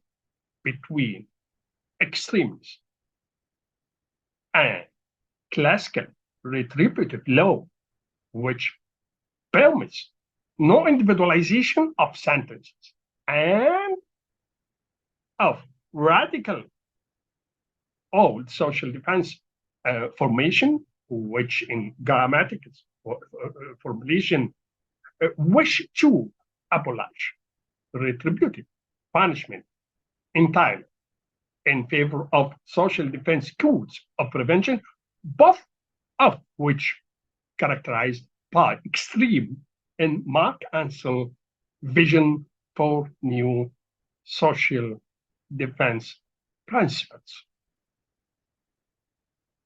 Instead, United Nations approach to crime prevention research and international congresses would utilize Ansel's new social defense as an inspiration, focusing on rehabilitation of offenders and human treatment of juveniles and prisoners side by side, rather than indefinite detention of dangerous subjects on dubious medical grounds. For Ansel and United Nations, social defense was to com- complement retributive judicial process, emphasizing the wider social dimensions to crime prevention as well as reforming of offenders such that they could turn away from life to recidivist. However, while the new social defense muted some of securities and preempted dynamics of old social defense, it maintained committed to the prevention of future crimes. As Ansel himself stated on new social defense, a proper balance between the principles of the rule of law, which applies to preventive measures as well as penalties, and the establishment of system of social prevention in what may be called pre-criminal stage can be maintained fairly easily, provided that special kind of dangers need to be early distinguished and carefully defined. There ought to be aesthetically recognition of the state right to intervene for the purpose of prevention, such right to be exercised only within narrow limits strictly defined by the state, while the new preventive field of international criminological knowledge, centralized the rights of offenders, especially through the United Nations Early Delivery Standard Minimum Rules for the treatment of prisoners and moral uh, prohibition of death penalty. It never truly resolved the tension between classical retributive penology and preemptive detention of offenders of offenders. بنكمل في المحاضرة دي يا أولاد كلامنا على السوشيال ديفنس ثيوري. وتحديدا احنا بنعمل سبوت لايت على العلاقة بين اليونايتد نيشن والسوشيال ديفنس. احنا قلنا ان اليونايتد نيشن اهتمت قوي بالسوشيال ديفنس برنسبلز قوي، والحقيقه انه السوشيال ديفنس شهد نهضه كبيره قوي في اطار الاكتيفيتيز بتاعت اليونايتد نيشن، وكان دايما ضمن اجنده اليونايتد نيشن، وخصوصا فيما يتعلق بالهيومن رايتس او حقوق الانسان. مارك انسل احنا قلنا عندنا السكولرز يعني اللي هم اساسا يعتبروا فاوندرز اوف سوشيال ديفنس، غير انريكو فيري عندنا فيل جراماتيكا وعندنا مارك انسل. عند انسل ركزت فلسفته على فيما يتعلق بالسوشيال ديفنس على الحقوق الفرديه واهميه المحافظه عليها، واهميه المعامله الانسانيه للسجناء، واهميه اتخاذ التدابير الوقائيه. واحنا قلنا ان السوشيال ديفنس كان لها السبق ان هي تطلع لنا بالبريفنتيف ميجرز والميكانيستيك ميجرز. اوكي، وده طبعا كان اتراكتيف جدا بالنسبه لليونايتد نيشن، واللي زي ما قلنا ظهر جدا بشكل واضح في الاكتيفيتيز بتاعتها. ظهر عندي ما يطلق عليه النيو سوشيال ديفنس، او مطلق عليه الدفاع الاجتماعي الجديد بواسطه مارك انسل. الامم المتحده زي ما قلنا عملت قسم خاص بالسوشيال ديفنس، واللي اتعدل سنه 72 ل Section of Crime Prevention and Criminal Justice. عشان كان هدف السكشن ده ان هو يقود السياسه الجنائيه بشكل دولي، عشان يحقق منع عالمي او دولي للجريمه، من خلال ان اليونايتد نيشنز من خلال السكشن ده بتحدد الميجرز اللي دي تعتبر جايد لاين للليجيسليتورز، اوكي، اللي هتحقق لي التريتمنت وهتحقق لي البريفنشن والفيوتشر كرايمز، وفي نفس الوقت هتعتبر يعني من الاساليب دي تعتبر الستاندرد فيما يتعلق بالتعامل مع المجرمين بصفه عامه، ومع السجناء والجورنالز او الاحداث بصفه خاصه. المقر الخاص بالسوشيال ديفنس سكشن التابع لليونايتد نيشن كان في جنيف.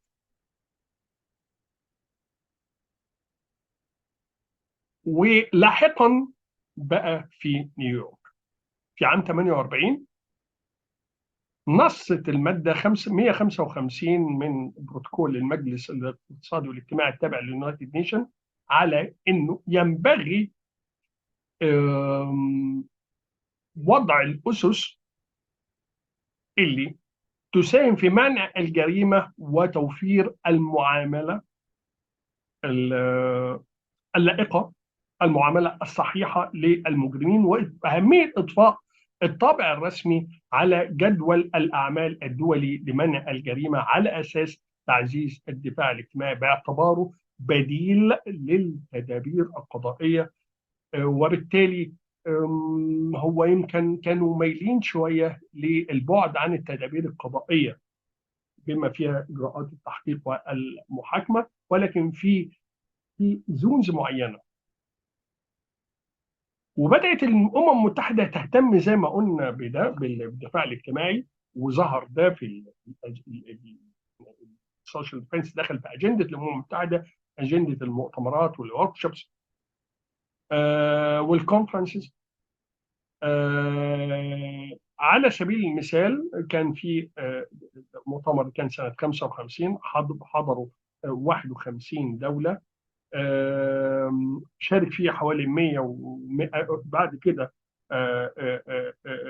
يعني وصل عدد المشاركين فيه ل 1200. وبرضه مؤتمر ستوكهولم اللي كان سنة 1965 واللي وصل عدد المشاركين فيه ل 130 وفد. ده بيظهر لنا مدى اهتمام الأمم المتحدة بالسوشيال ديفense. الأمم المتحدة بدأت تفتح مجال للمناقشة فيما يتعلق ببرامج الدفاع الاجتماعي باعتبارها تدابير ضرورية لمنع الجريمة اللي امتدت إلى ما هو أبعد من الأحكام القضائية، امتدت إلى مجال السياسة الاجتماعية والسياسة الجنائية الوقائية. والترز في كتابه اللي أصدره سنة 2001 ألقى الضوء على أهمية أهمية إعادة الإعمار في مرحلة ما بعد الحرب باعتباره محور أساسي لتخصيص الأمم المتحدة يعني لفلسفة الدفاع الاجتماعي واهتمام الأمم المتحدة بالدفاع الاجتماعي. من أجل الاستقرار المجتمعي والاستقرار المالي في أعقاب الحرب العالمية، انخرطت الدول الأوروبية بشكل جماعي في مكافحة الجريمة.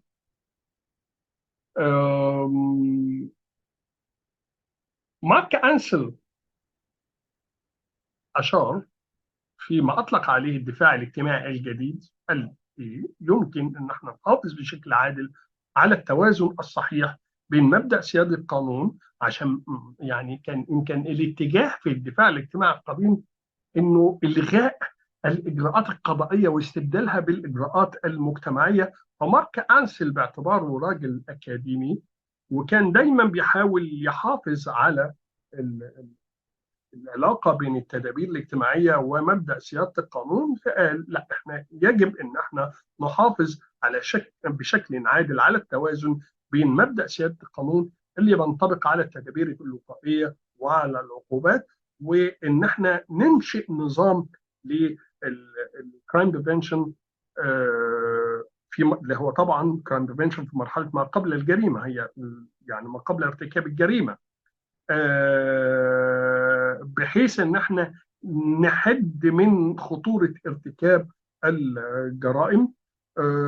ودي لازم، لكن لازم الاجراءات دي تكون من خلال القانون، ما تكونش بعيده عن القانون. طيب، channels through food explicates how new social defense might be seen as compromise position between the accesses of both classical and positivist criminologists. However, philosophical revolution of anticipating future crime rather than acting retrospectively upon offenders in the hope of reform give a definite security leaning to the crime prevention to the crime prevention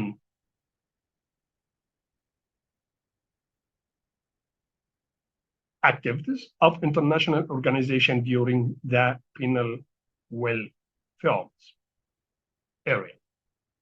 This was not categorization or individualization such that the irredeemable could be stored from the reformer. Rather, almost from the beginning of United Nations Congress on Crime Prevention and Treatment Offenders, the normalization focus of social defense and its language, anticipatory detection and intervention are present. For example, in 1951, United Nations Social Defense Section organized the European Study Cycle meeting in Brussels, which emphasized that the roots of juvenile delinquency lie in social and medical factors, making them amenable to detection and prevention in advance of crime development. Albert Rees and Yale, professor of criminology, who also served on President Johnson's in 1967 Presidential Committee on Law Enforcement and the Administration of Justice, draws our attention to the significant differences in prevention ontology between ANSO and United Nations Social Defense from hand and the classical regimes of old on another hand. He stated that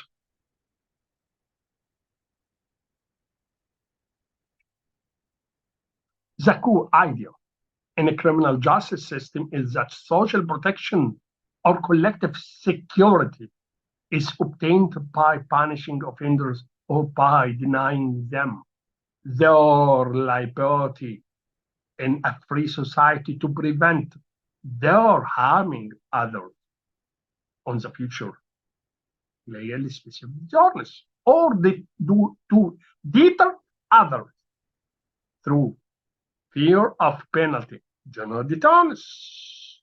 By contrast, the goal of juvenile justice system and core concern of modern social defense policy is to protect the society by changing offenders through treatment using some social technology such as re-education, behavior modification, and psychological treatment. Fundamentally, in the early days of United Nations Social Defense Section, we witness a profound commitment to prevent sometimes even pre-criminal interventions, which are enacted in the name of security. Of course, this extends beyond the presentation of penal welfare area as concerned with categorization and individualization. Working paper submitted for the 1965 United Nations Crime Prevention Congress in Stockholm evidence striking discourse on community prevention action and sub-national levels, United Nations Social Defense Secretary, which contracts criminological thesis.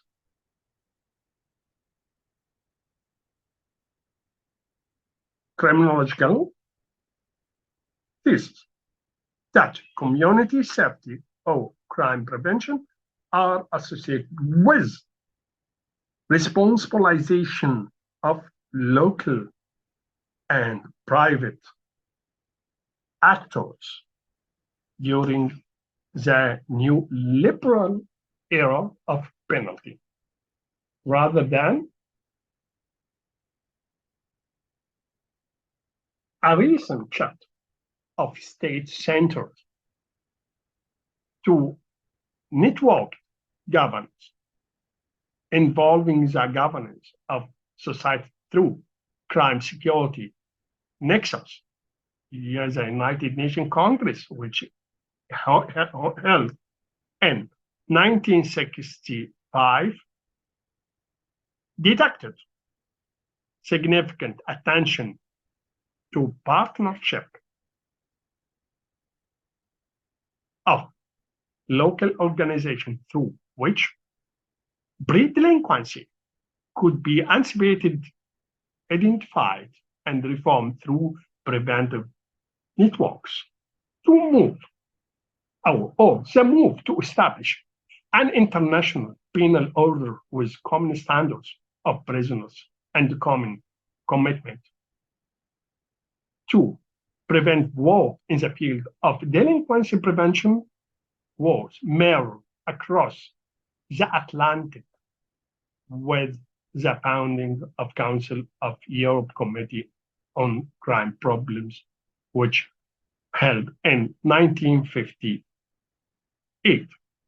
Both organizations founded and promoted research into crime, trends, and prevention policies, pressed for standardization of criminal codes, and developed international standards and norms, and both regularly brought justice ministers together in international conferences to discuss the latest problems and research find. Incidentally, the influence of social defense philosophy on European Committee on crime problems can be seen in the presence of Mark Ansel on some of its earliest subcommittees and the new mess regarding naming the body, the Committee of Experts on Social Defense, the European Committee on Crime Problems, which in 1958, as we said from minutes ago, a full review of the development of international preventive criminology beyond the scope of such article, but it is important to note that from the very first United Nations Crime Prevention Congress, which held in 1955, the topic of juvenile delinquency was continuous item for discussion and debate the international level. L'Observatoire note that significant performance of delegates, significant preference of delegates for session organized on juvenile delinquency, which produced a report emphasizing concerns about terminology of pre-delinquent stage, but which simultaneously endorsed preventive policies to re-socialize delinquents in advance of criminal careers for the benefit of both those young people and the protection of society. Indeed, the figure of juvenile delinquent was to be a firm fixture on the agenda of United Nations and the Council of Europe's crime policy branches throughout the 20th century. Why? Because such a definition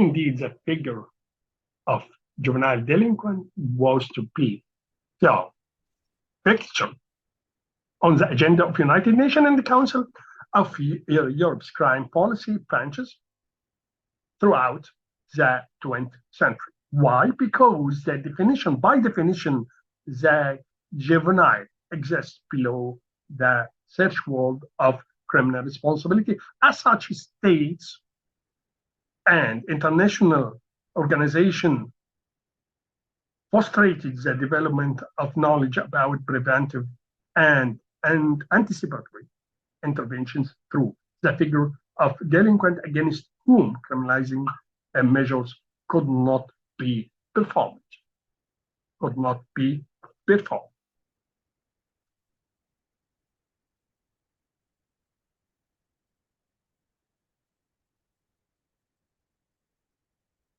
احنا قلنا ان في الدفاع الاجتماعي وعندي الدفاع الاجتماعي الجديد.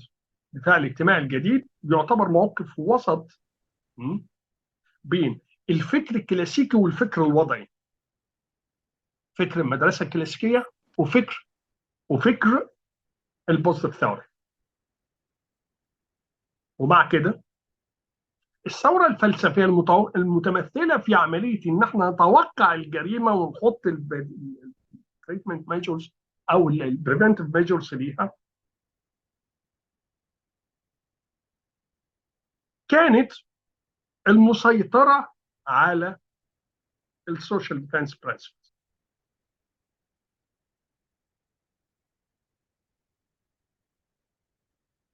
وزي ما قلنا الامم المتحده كانت مهتمه جدا بالجريمه يعني باهميه منع الجريمه وكده، وعقدت مؤتمرات. وطبعا هي تبنت فكر السوشيال ديفenس. عقدت مؤتمرات زي مؤتمر اللي عقد سنه 51 1951 واللي نظمه القسم السوشيال ديفenس تبع الامم المتحده في بروكسل، واللي كان بيتناول اسباب الانحراف واللي كان بيركز على العوامل الاجتماعيه والعوامل الطبيه كسبب للانحراف او سبب للسلوك الاجرامي. ألبرت ريس وده استاذ في علم الاجتماع بجامعه بيل، واللي هو عمل اساسا كمان في اللجنه الرئاسيه اللي كانت تابعه للرئيس الامريكي جونسون في سنه 67. كان ليه وجهه نظر في كده. قال ايه؟ ان الفكره الاساسيه في نظام العداله الجنائيه هي ان احنا نحمي المجتمع او ان نحقق الامن الجماعي، امن افراد المجتمع، وده هيتم الوصول ليه من خلال معاقبه الجناه ومن خلال حرمانهم من حريتهم، وده اللي حقق ليه الردع. وبالتالي هو هنا ايه؟ كان في مسافه وسط فيما يتعلق بالفكر الكلاسيكي والفكر البوزيتيف، ان هو هنا امن بفكره الردع سايد باي سايد ويز ريهابيليتيشن. وكمان هو قال ان النظام قضاء الاحداث يعني لازم يكون بيدور في فلك هذه الفكره، فكره الردع وفكره الاصلاح سايد باي سايد. في ورقه بحثيه قدمت لمؤتمر الامم المتحده لمنع الجريمه سنه 65 تحدثت عن اهميه البريفنتيف ميجرز، ودي كانت مهمه جدا، وكانت هي لها يعني كانت لها اسهام بشكل غير عادي في عمليه تطوير اساليب البريفنتيف ميجرز. ونقدر نشوف تأثير فلسفة الدفاع الاجتماعي كمان على اللجنة الأوروبية اللي كانت معنية بمشاكل الجريمة، واللي كان عضو فيها مارك أنسل، واللي كانت لها contributions بشكل كبير جدا في هذا المجال. المايك مفتوح بس.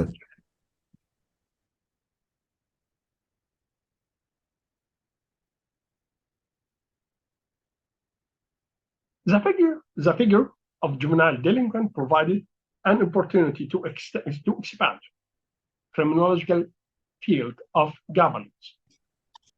Indeed, Martin Wright, Martin Wright,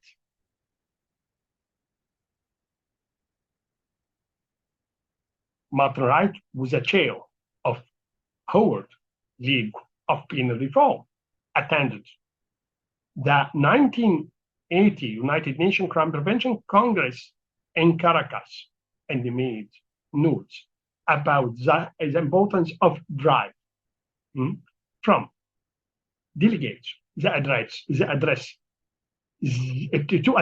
the needs of children at risk of becoming delinquents and the need of prioritize them for prioritize them for social justice oriented responses. The Milan Congress of United Nations Crime Prevention and Treatment of Offenders Program, similar endorsed in 1985 in began rules for the administration of juvenile justice, which specified the states should conduct the develop conditions which will ensure for juvenile a meaningful life in community, which during that period in life when he or juvenile is most susceptible to deviant behavior, will foster a process of personal development and education that is as free from crime delinquency as possible. Here, where we could see the profound presence of anticipatory crime prevention ontology, such that juvenile is susceptible to becoming deviant, processor,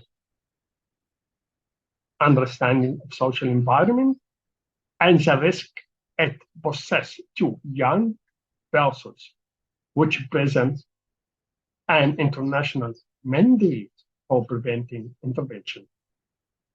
These documentary materials owe much the right to anticipate and reform juvenile delinquents in all social defense limited by Cantor's early review of topic.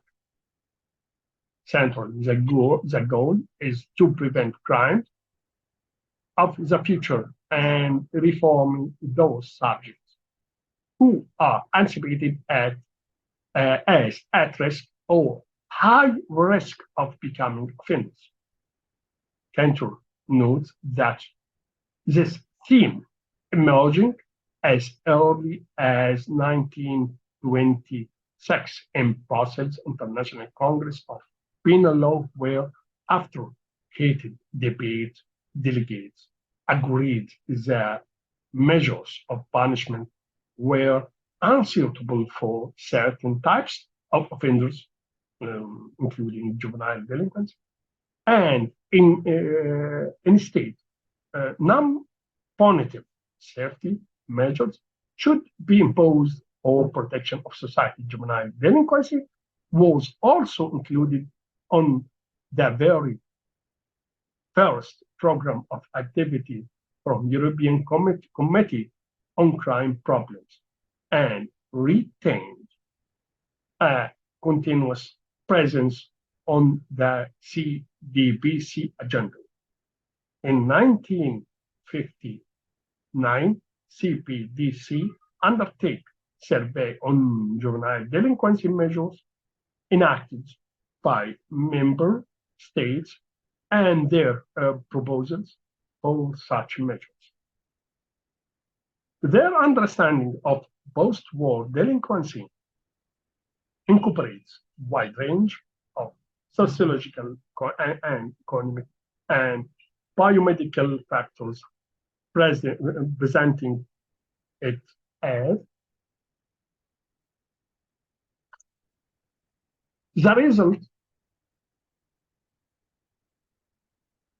of a number of factors of biological, psychological, social, and economic nature operating the context of rapidly changing society.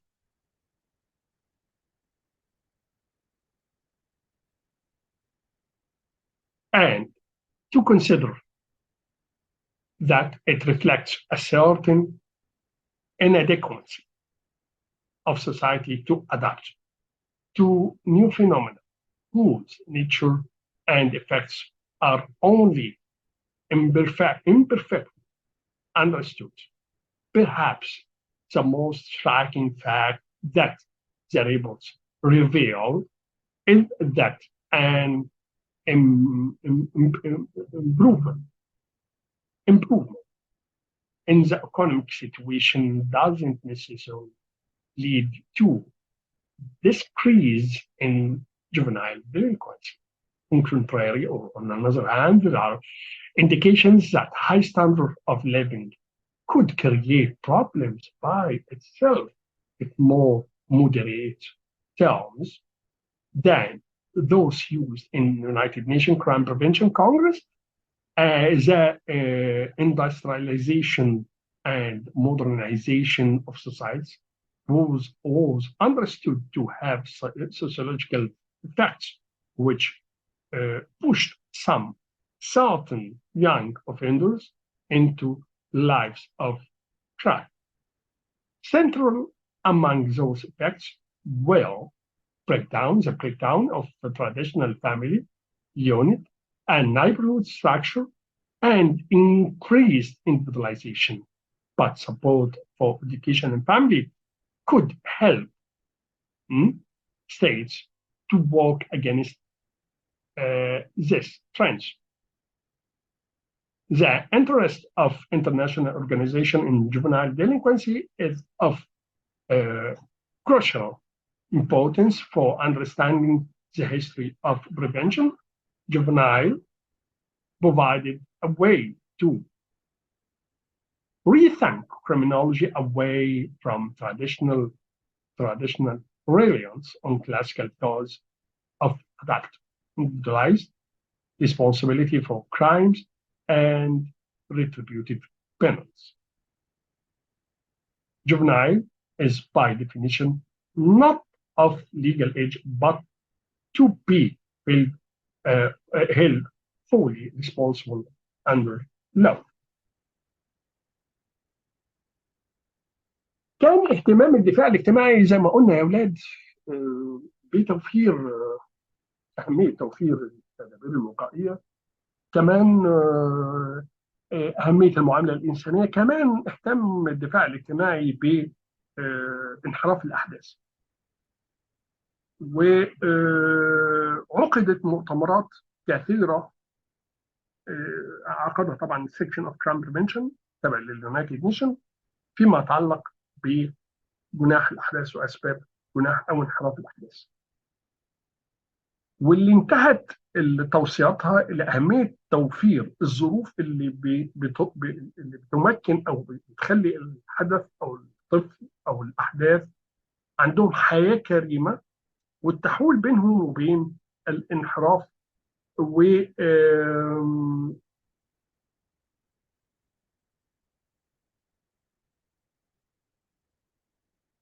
ده بيكون مهم جدا، او التدابير دي بتكون مهمه جدا فيما يتعلق من وجهه نظرهم فيما يتعلق بانحراف الاحداث. وده طبعا الاهتمام ده ظهر في مؤتمرات كثيره زي مؤتمر الامم المتحده اللي عقد سنه 26 في بروكسل فيما يتعلق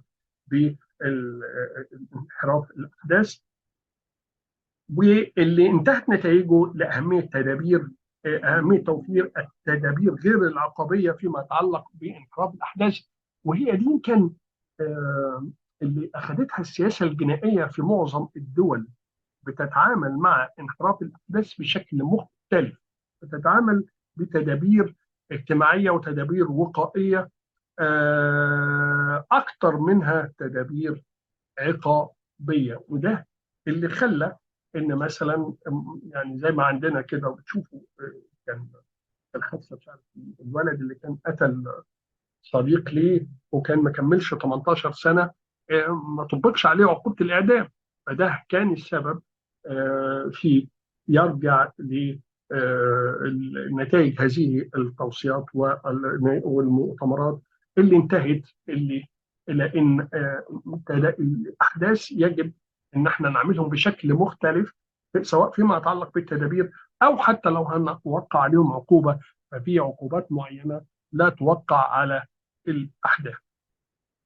في عام 59 أجرت لجنة مكافحة انحراف الأحداث دراسة استقصائية لتدابير انحراف الأحداث، في التدابير الخاصة بانحراف الأحداث. وأظهرت هذه الدراسة أن العديد من العوامل بتساهم في انحراف الأحداث، منها الطبيعة البيولوجية، الحالة النفسية، الظروف الاجتماعية، الظروف الاقتصادية، كلها بتساهم في انحراف الأحداث، واللي هي بتعمل في سياق طبعا متوازن، وفي فيما يتعلق بانحراف الأحداث أو تسبب في انحراف الأحداث، وأوصت بأهمية توفير التدابير اللازمة لمعالجة هذه العوامل. International organizations identified the juvenile delinquent as the pre-criminal liminal subject upon whom anticipatory pastoral measures could be employed through multiple agencies. The discussion and study of the Congress should include not only those juveniles who have committed heinous acts or prohibited acts regarded as a criminal regarded as a criminal offense by the law of their country, but also those whose social situation or whose character places them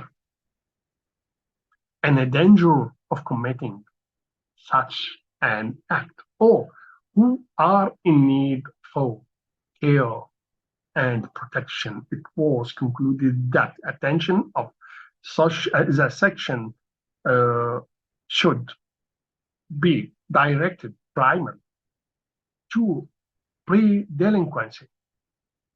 كده على أهمية طبعا كافة المؤسسات الدولية اللي كانت متعلقة أو اللي كانت مهتمة بانحراف الأحداث وبمنع الجريمة، كانت المناقشات بتدور وتوصيات بتدور على أهمية إن إحنا نوفر الظروف اللي تعالج المشاكل المجتمعية اللي بتسبب انحراف الأحداث. وده هيكون بري ديلينكوانسي، يعني يكون قبل الانحراف مش بعد الانحراف. فده بداية لازم يكون قبل الانحراف.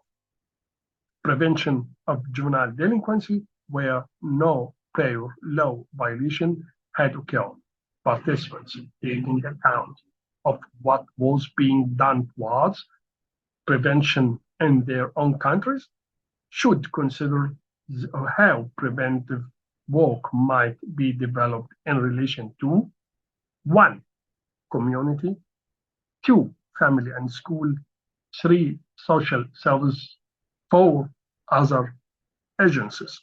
From the very inception of juvenile delinquency policy, anticipatory intervention upon vulnerable, vulnerable subject is filmed as preventing them from becoming dangerous. The pre-delinquent stage بدأوا يتكلموا هنا على أهمية pre-delinquent stage قبل ما يرتكب الجريمة is highlighted as the most relevant target for action by United Nations, reframing the application of rehabilitation so that it occurs prior to the offense, even in 1955. Indeed, youth are emphasized as being vulnerable and considered in danger of committing such an act. The development of anticipatory criminology exhibitions a slower pace in Council of Europe, as reflected in the reports of European Committee on Crime Problems. Such reports detected two juvenile delinquency in 1958 and 1963 are descriptive reflections on programs and measures which used in member states obtained through surveys organized by the committee. The endorsement of pre-criminal interventions then accelerated in 1970 with establishment of subcommittee on juvenile delinquency, which recommended pastoral interventions, and 1972 report on the role of school and identifying possible delinquents and re-engineering them to prevent criminal features. By 1975 Council of Europe Conference on Crime Policy was recommending that police be integrated within societal prevention systems. And in 1979, the European Committee on Crime Prevention's report, Social Change and Juvenile Delinquency, framed such crime as a youth protection issue beyond judicial sector.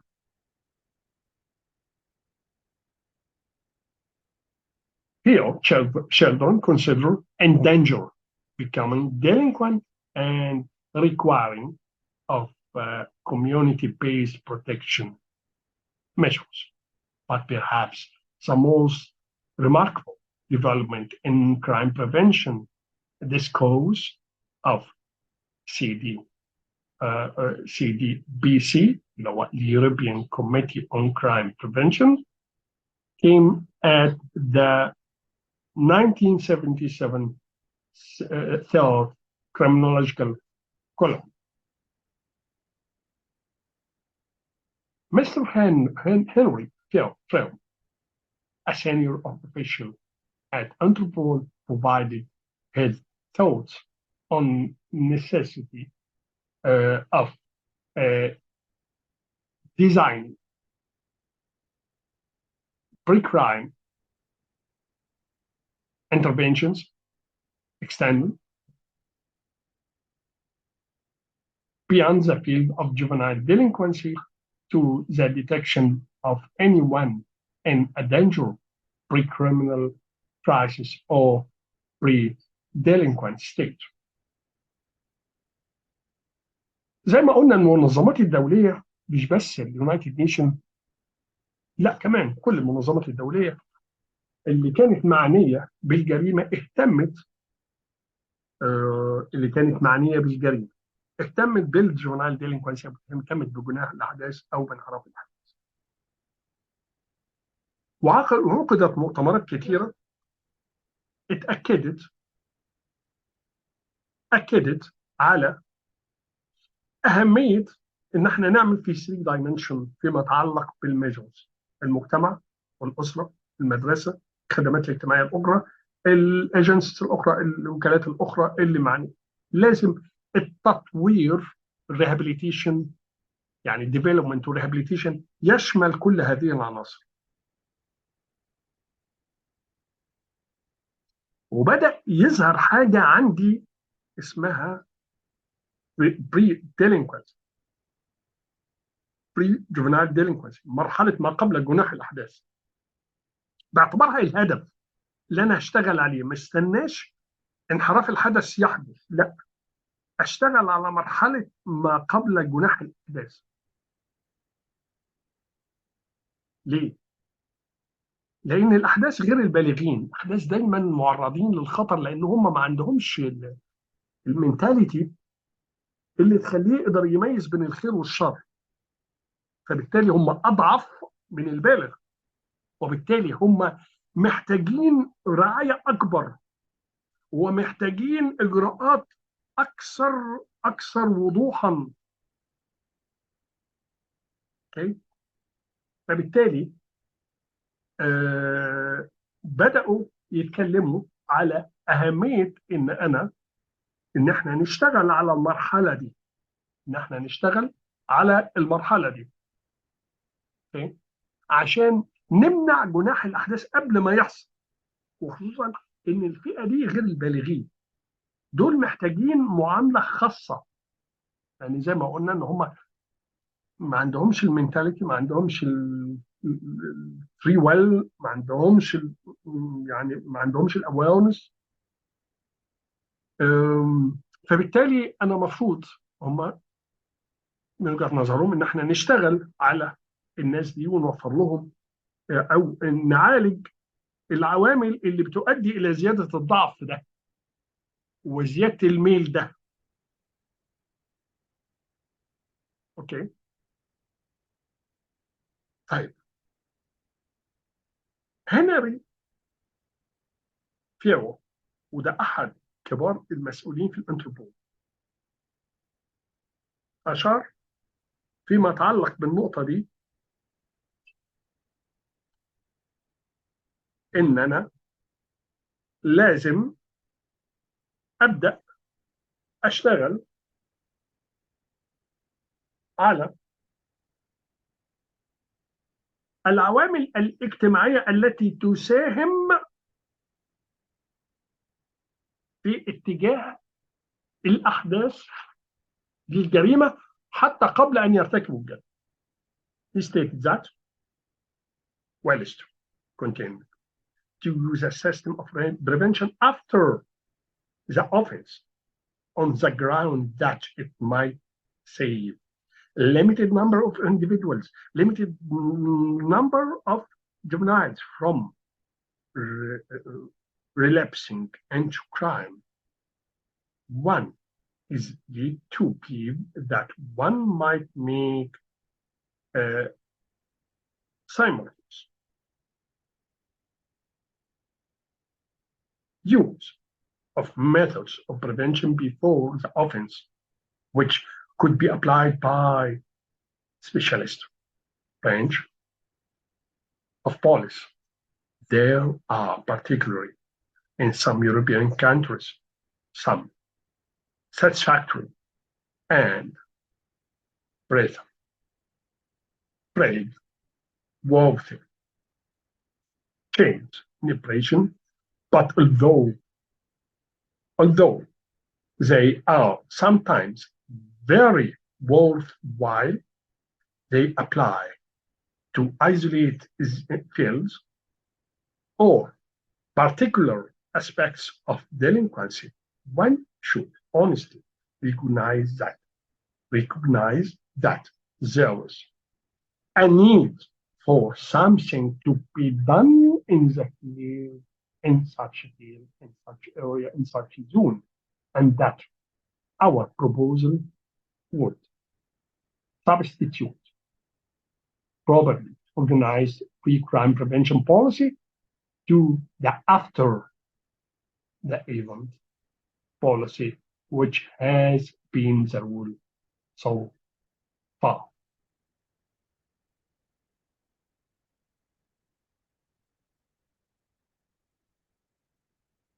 It may be wondered whether a preventive police branch should or could try to detect individuals who are in a state of pre-criminal crisis or, in other words, about to commit a serious criminal offenses.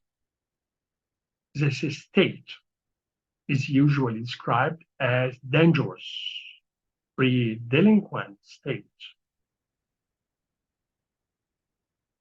Economic, the codes for preventive policy made by social defense scholar Bentel as early as 1952 Proud made the argument that prevention before the crime could be extended to non-juvenile actors, meaning dangerous states associated with alcoholism, mental illness, and drug abuse, which could necessitate such intervention. بدأوا يتكلموا هنا على أهمية إن أنا أشتغل على العوامل اللي ممكن تؤدي إلى انحراف الأحداث حتى قبل أن يحدث هذا الانحراف. وده الشغل اللي هم بدأوا يعني النقطة اللي بقت أني سبوت بالنسبة لهم وبدأوا يلفتوا نظرنا ليها. قال لك لا، أنا لازم أتعامل مع العوامل اللي هتؤدي لهذه الخطورة. خطورة إيه؟ مش خطورة ارتكاب الجريمة، لا، خطورة إن الشخص ده يصبح جانح. هو دلوقتي شخص أو الحدث ده شخص طبيعي، شخص مش مرتكب جريمة، ما استناش اما يرتكب جريمة، أشوف العوامل اللي ممكن تساهم في ارتكاب جريمة وأبدأ أتعامل معها. زي إيه؟ زي على سبيل المثال إدمان الكحول، المنتال إلنس، ده أمراض عقلية، أنا أعالجها مش هعاقبها. خلي بالكم هنا بيتكلموا على اهميه ان يحصل بريفنتيف ميجرز من خلال ان انا اعمل تريتمنت للفاكتورز اللي ممكن تخلي الشخص ده عنده خطوره انه يرتكب الجريمه، زي مثلا الامراض العقليه، الامراض النفسيه، ادمان المخدرات، ادمان الكحول، الخلل الاسري، الكونفليكت بين سوشيال كلاسز، الصراع بين الطبقات. كل دي من العوامل اللي ممكن تساهم في اتجاه الحدث للسلوك الاجرامي. اتجاه السلوك الاجرامي هو قال وهم قالوا، وده نقطه فعلا بدات تشتغل عليها التشريعات والنظم التشريعيه في العالم كله، ان انا اهميه ان انا اغير الظروف واعمل ادابشن لبعض السلوكيات اللي ممكن تساهم في اتجاه الحدث الى السلوك الاجرامي حتى قبل ان يرتكب هذا السلوك. هذه التدابير تدابير وقائيه وليست تدابير عقابيه.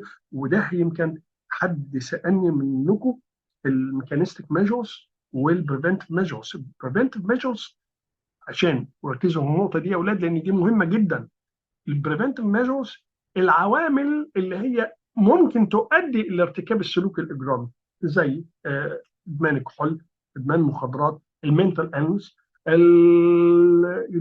او ادمان الكحول، ادمان المخدرات، الامراض العقليه، الامراض النفسيه، الصراع بين الطبقات. كل دي عوامل مش ما بتديش هنا ايه، ما بتعملش انكارج ولا بتعمل ديسكارج، لا، ده هي هنا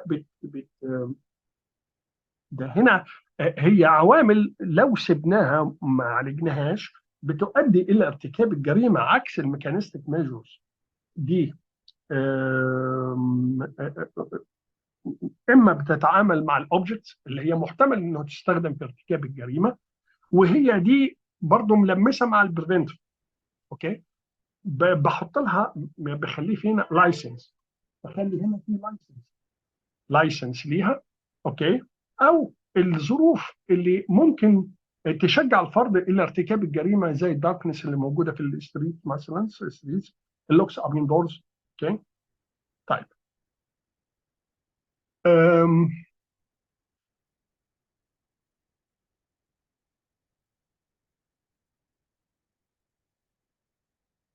but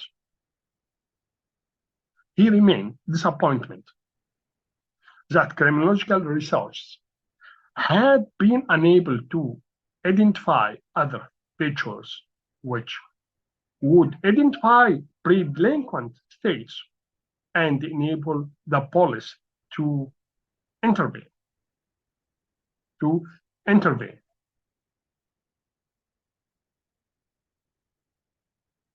The language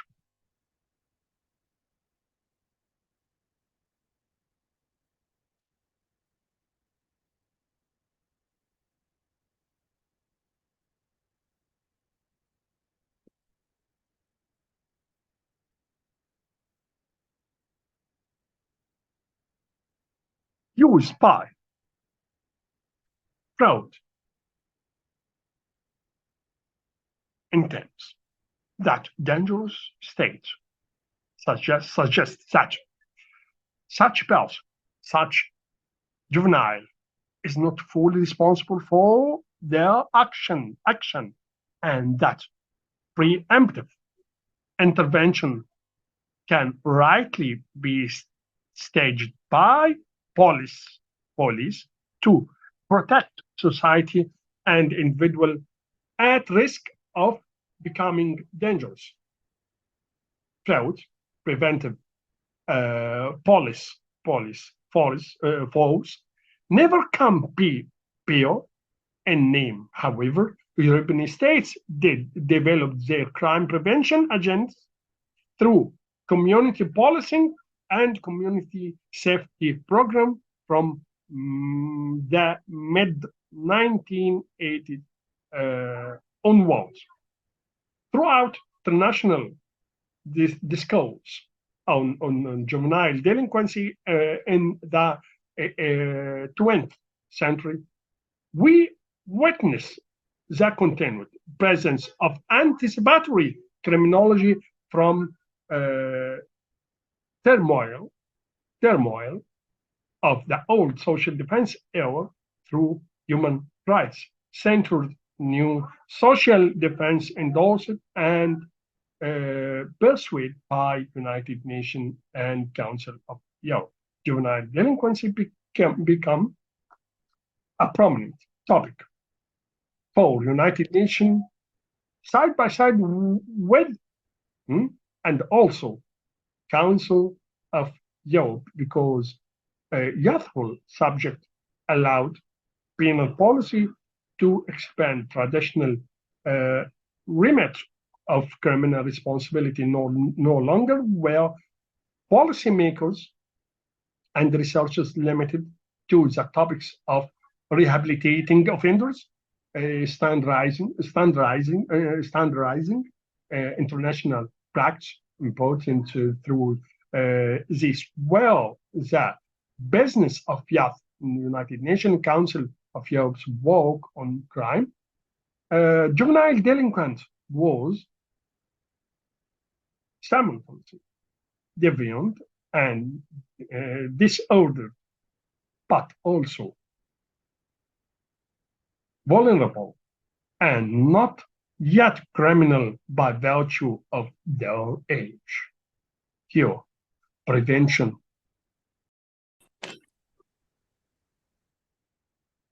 طيب.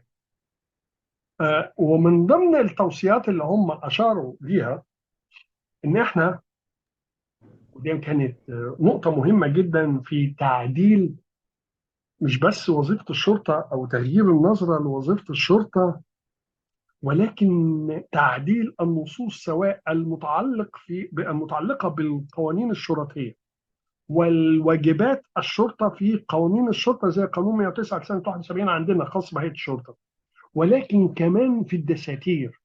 يعني هنلاقي مثلا الدستور المصري الدستور 2014 الجديد دور الشرطه اوكي مكافحه الجريمه قبل وقوعها والقبض على مرتكبها بعد وقوعها.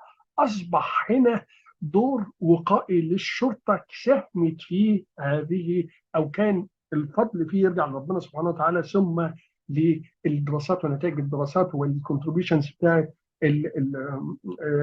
سواء الامم المتحده ولا المجلس الاوروبي. فبداوا يوصوا بايه؟ اهميه بقى ان احنا مش الشرطه بس تعمل محضر وتقبض وتقدم للنيابه، لا، ان لازم يبقى في الشرطه قسم خاص بالاحداث بيتولى هو التدابير الوقائيه دي، او بيتولى هو عمليه التنفيذ للتدابير الوقائيه دي. عشان كده ده كان ليه الفضل ان احنا عندنا مثلا جهاز الشرطه، جهاز وزاره الداخليه، اوكي، عندنا الاداره العامه، اداره عامه، اداره عامه، في كل الدول ظهر كده، او في كل الدول ده حصل كده. الاداره العامه لشرطه رعايه الاحداث، مش رعايه التريتمنت. هنا شوفوا هنا الاكسبريشن المستخدم، شوفوا هنا التايتل، الإدارة العامة لشرطة رعاية الأحداث. رعاية الأحداث يعني إيه؟ يعني أنا دوري إن أنا كل ما هو حدث في وزارة الداخلية، يعني دوري أنا من أحد الأدوار المنوطة بيا في وزارة الداخلية مثلا، إن أنا كل ما يتعلق بما هو حدث إن أنا أقلل أو إن أنا أعالج ال ال ال ال ال العوامل اللي هي ممكن تؤدي إلى انحرافه. أصبح هناك إدارة عامة دورها الرئيسي في البريفنشن، او انها تطبق البريفنت ميجرز. وطبعا كان الفضل يرجع لله سبحانه وتعالى، ثم للافكار دي زي ما قلنا. اللجنه الاوروبيه اللي احنا قلنا الامم المتحده، اليونايتد نيشن، السكشن اللي احنا قلنا عليه، وعندنا اللجنه الاوروبيه اللي متعلق اللي هي اللجنه الاوروبيه الخاصه بمعالجه مشاكل الجريمه، آه، برضو صارت على نفس النهج. وده احد اهم يعني العناصر الخاصه بالدفاع الاجتماعي الحديث. طيب، هذا فيما يتعلق بالسوشيال ديفنس. نقول كده كونكلوجن صغير as such snapshot of social defense criminology and its integration within the United Nations and CPDC shows that there are good reasons to question some of claims of new liberal penalties here. While Anglophone states have recently retreated from rehabilitation-oriented criminal justice towards more retributive footing. And while the development of statistical risk assessment tools have accelerated the move from post-crime to pre-crime. أهمية التحول من البوست كرايم إلى pre-crime approaches. The history of international criminological firms demonstrates the long-standing presence of pre-crime mythology throughout the post-war era, as we have seen from the 1965 United Nations Crime Prevention and Treatment of Offenders Congress.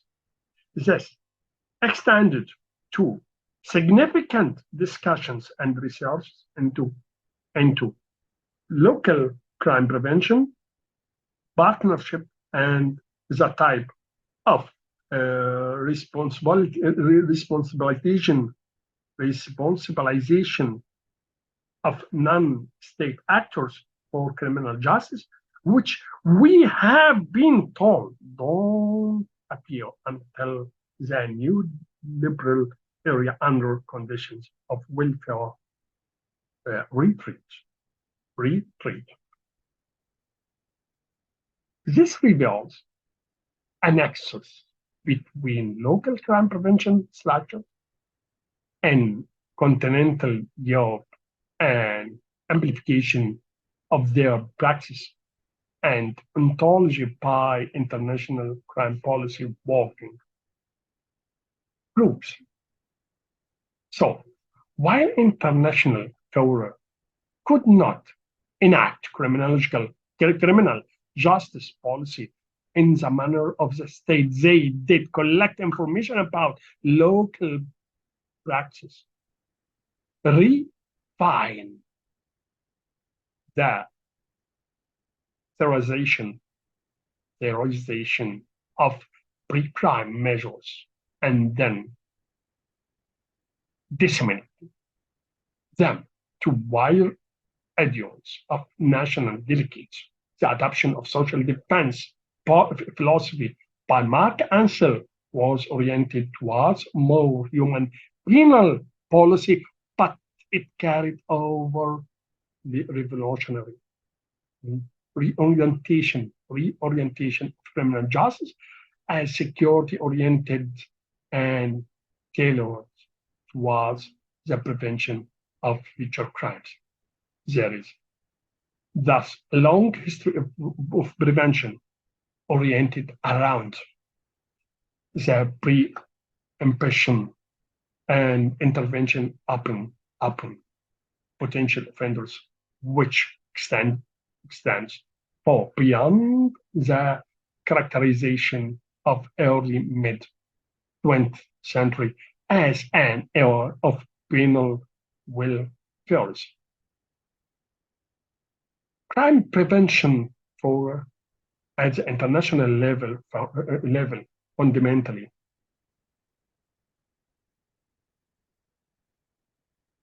exceed the convinced that crimes, environmental and social causes could be identified and that societies could be engineered to prevent future offenses. Of course, the finding doesn't devalue excellent stats on how extra risk assessment accelerated the development of pre-crime method in neoliberal era. Finally, instead, we should be aware that this was an acceleration on previous existing trends and not see change in criminal justice, ontology, and practice. بنختم كلامنا بنقول ان الدفاع الاجتماعي فكر متكامل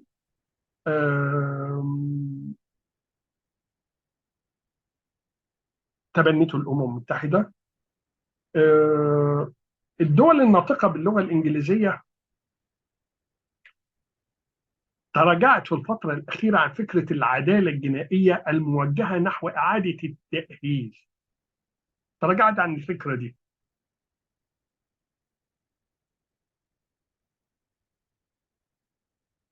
او الافكار اللي فيها نوع من الانتقام.